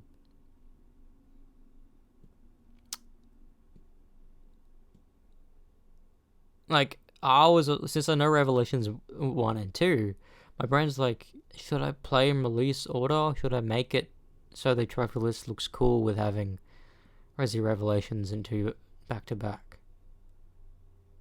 The same thing with Resident Evil 0. Like, do I play that first or not? You know, I want to play in like franchise order. Like, I like the idea of numbers looking cool. Like with Yakuza, there's Yakuza 0 as well, right? Embraced its design choices, and a remake could give Capcom the opportunity to modernize the experience. Leaks have also pointed to John McLaren, known for playing Star-Lord in Marvel's Guardians of the Galaxy, stepping into the role of Billy through motion capture. There are also reports that Ecliptic Express, the train where the nightmare begins, may be expanded, giving the opening section a much larger presence. The original Resident Evil is also rumored to be getting a modern remake, as Capcom continues revisiting the series' classic titles. Insider Daniel RPK previously suggested the project was being planned around the franchise's 30th anniversary, though well-known Resident Evil insider Dust Column has indicated the timeline may be less certain, meaning the game could still be further out. Released in 1996, Resident Evil introduced the players to the Spencer Mansion, one of the most iconic locations in survival horror. The story follows Chris Redfield and Jill Valentine, members of the STARS team sent to investigate a series of mysterious murders, only to uncover the earliest horrors of Umbrella's experiments. If it happens, a modern remake could bring the Spencer Mansion back for a new generation. Resident Evil 10 is believed to be in very early stages of development. Insider Dust Column has indicated It's so weird how, like, I looked up upcoming games expecting, I don't know, remakes and all that shit, but like people, 9 just came out and people are like, what about 10? We're in this day and age of like, we're expecting a sequel to a franchise where a franchise pumps it out, but with GTA, like, there will be people after GTA 6 comes out like, when 7 gonna release? Is it gonna release in 2040? If they do release a GTA 7, I don't know it will be this long. I think Rockstar knows it won't be that long, because the thing with gaming now, gaming will never look better than it is now. The only way it can look better is if you can integrate live action elements to a video game to a heightened degree. So like realistic CGI. But like, if that's what GTA 7 will be like that'll be like 2050 era. So like, I don't know it's gonna take that long. Fades, suggesting the next mainline chapter is quietly beginning to take shape. Details remain tightly under wraps, and given the typical development cycle for AAA titles, the game is likely still several years away, with a release before 2030 appearing unlikely. While nothing about its direction is known yet, mainline Resident Evil games often lay the groundwork for future storylines, meaning the ending of Wait. I just realized since it's 2026, it's been 5 years since Resi 8. What the fuck? That doesn't make sense in my head. Really? It's been 5 years since Resident Evil 8 came out? What the... What?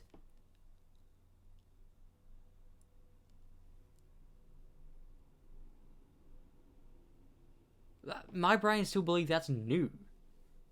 I'm like only a couple years old, but half a decade old already? What the fuck? Could offer the first hints at what comes next for the franchise. Those are all the Resident Evil games currently confirmed or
What's so weird is that there could be a subset of people out there that genuinely don't know the Resi 2, 3, and 4 are remakes.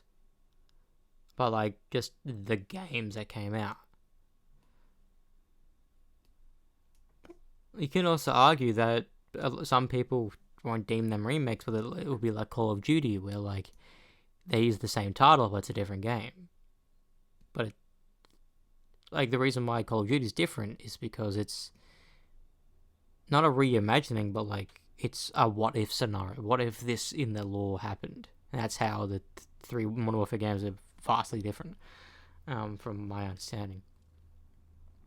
Because, like, I don't know if you play as Price in the new Modern Warfare 3, I don't know. I just want a fucking Black Ops 1 and 2 remake. That's all I want. Like, imagine that. That'd be fucking sick. But yeah, Resident Evil is like... If Resident Evil 5 and 6 get a remake, a lot of people, I think, would want them to not just change the story, but, like, deliver in a way that makes it feel unique.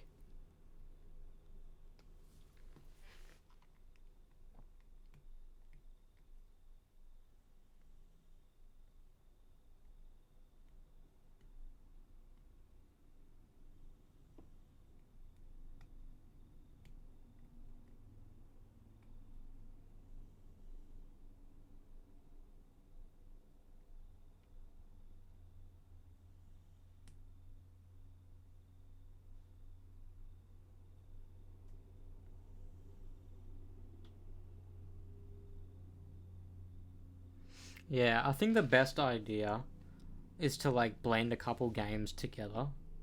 Because, like, it's the equivalent of having, like, a movie, then a sequel years down the road be a prequel to the movie. So, like, if they were to remake it, put those both together. You know? So, like, back then games were so small, you can, like, just make those two games into one and make it feel more dynamically, like, dynamic, you know?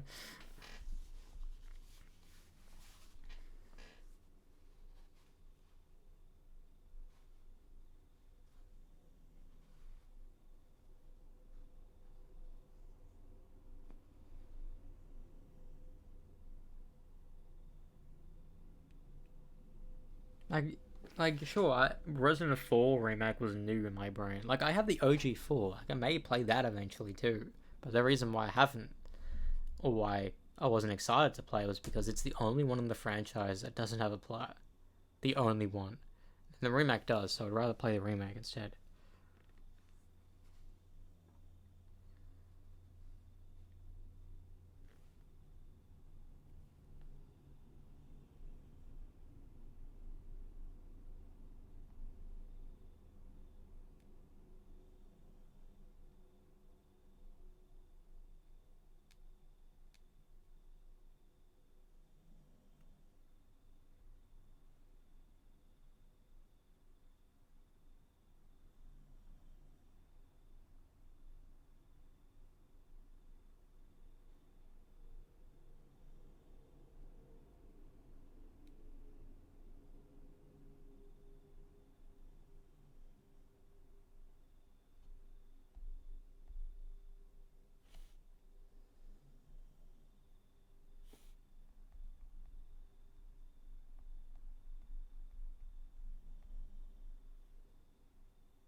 I need to know...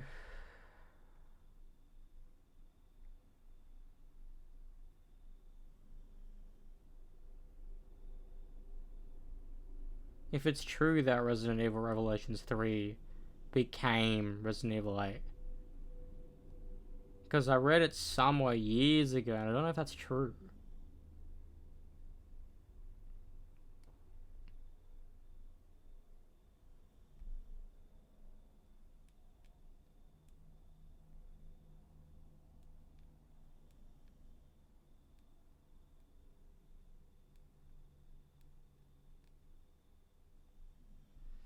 I need to go back to the screenshot I had years ago. Like, I screenshotted it back in, like, 2021. Whenever I, like, became interested in the Resi lore. You know, I think this was before we watched the films as well. Let me go to photos.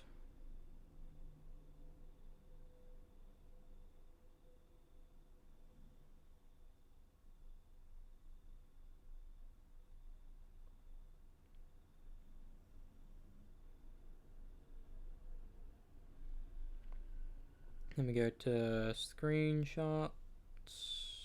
800. There's a lot. 20, 21.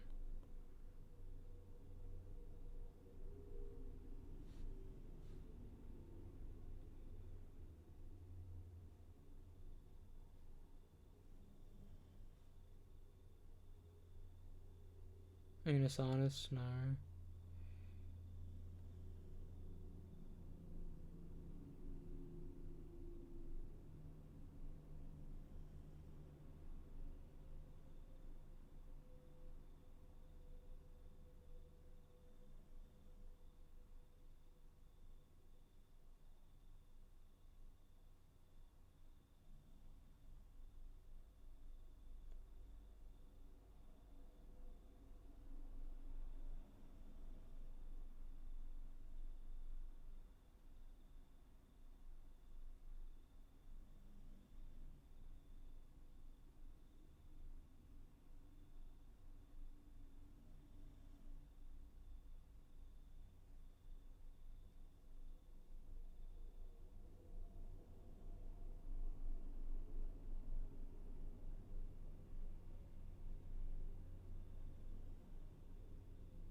Bruh. Out of all those games, the ones I've only played are Cyberpunk, Control, and the other ones I've bought are The Avengers, Death Stranding, Captain America.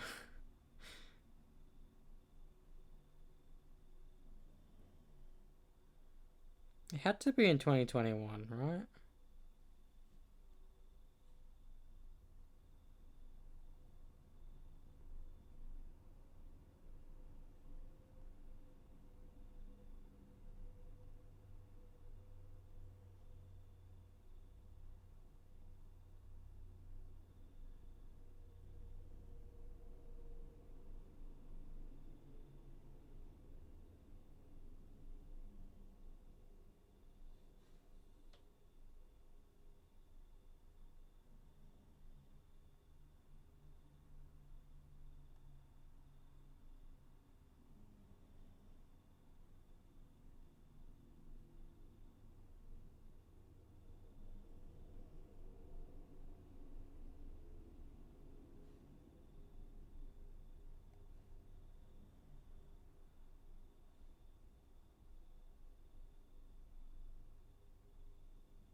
Where's the screenshot from Reddit?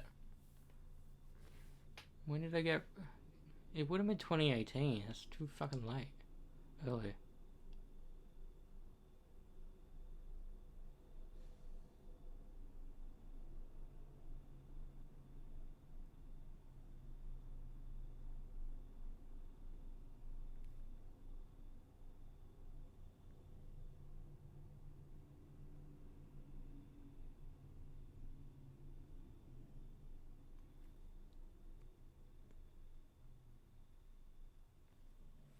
Also, I found, what do you call it? Tabs for all 4 songs.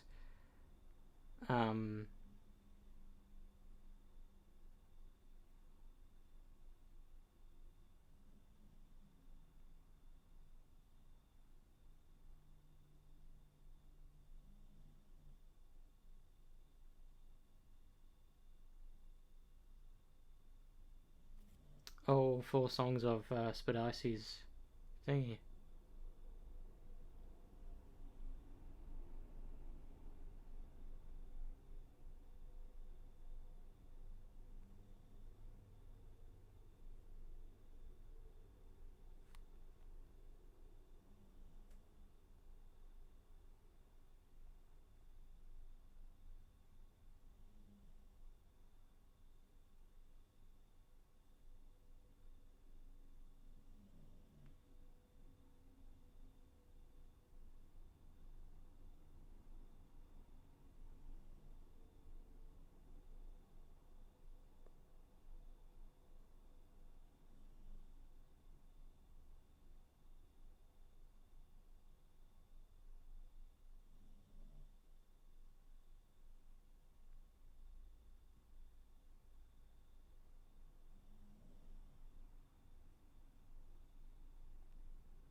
Yeah.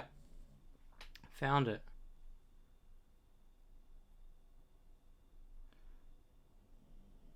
Release order, which is 1, 2, 3, Code Veronica, 0, 4, 5, Revelations 6, Revelations 2, 7.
Alright, we're done.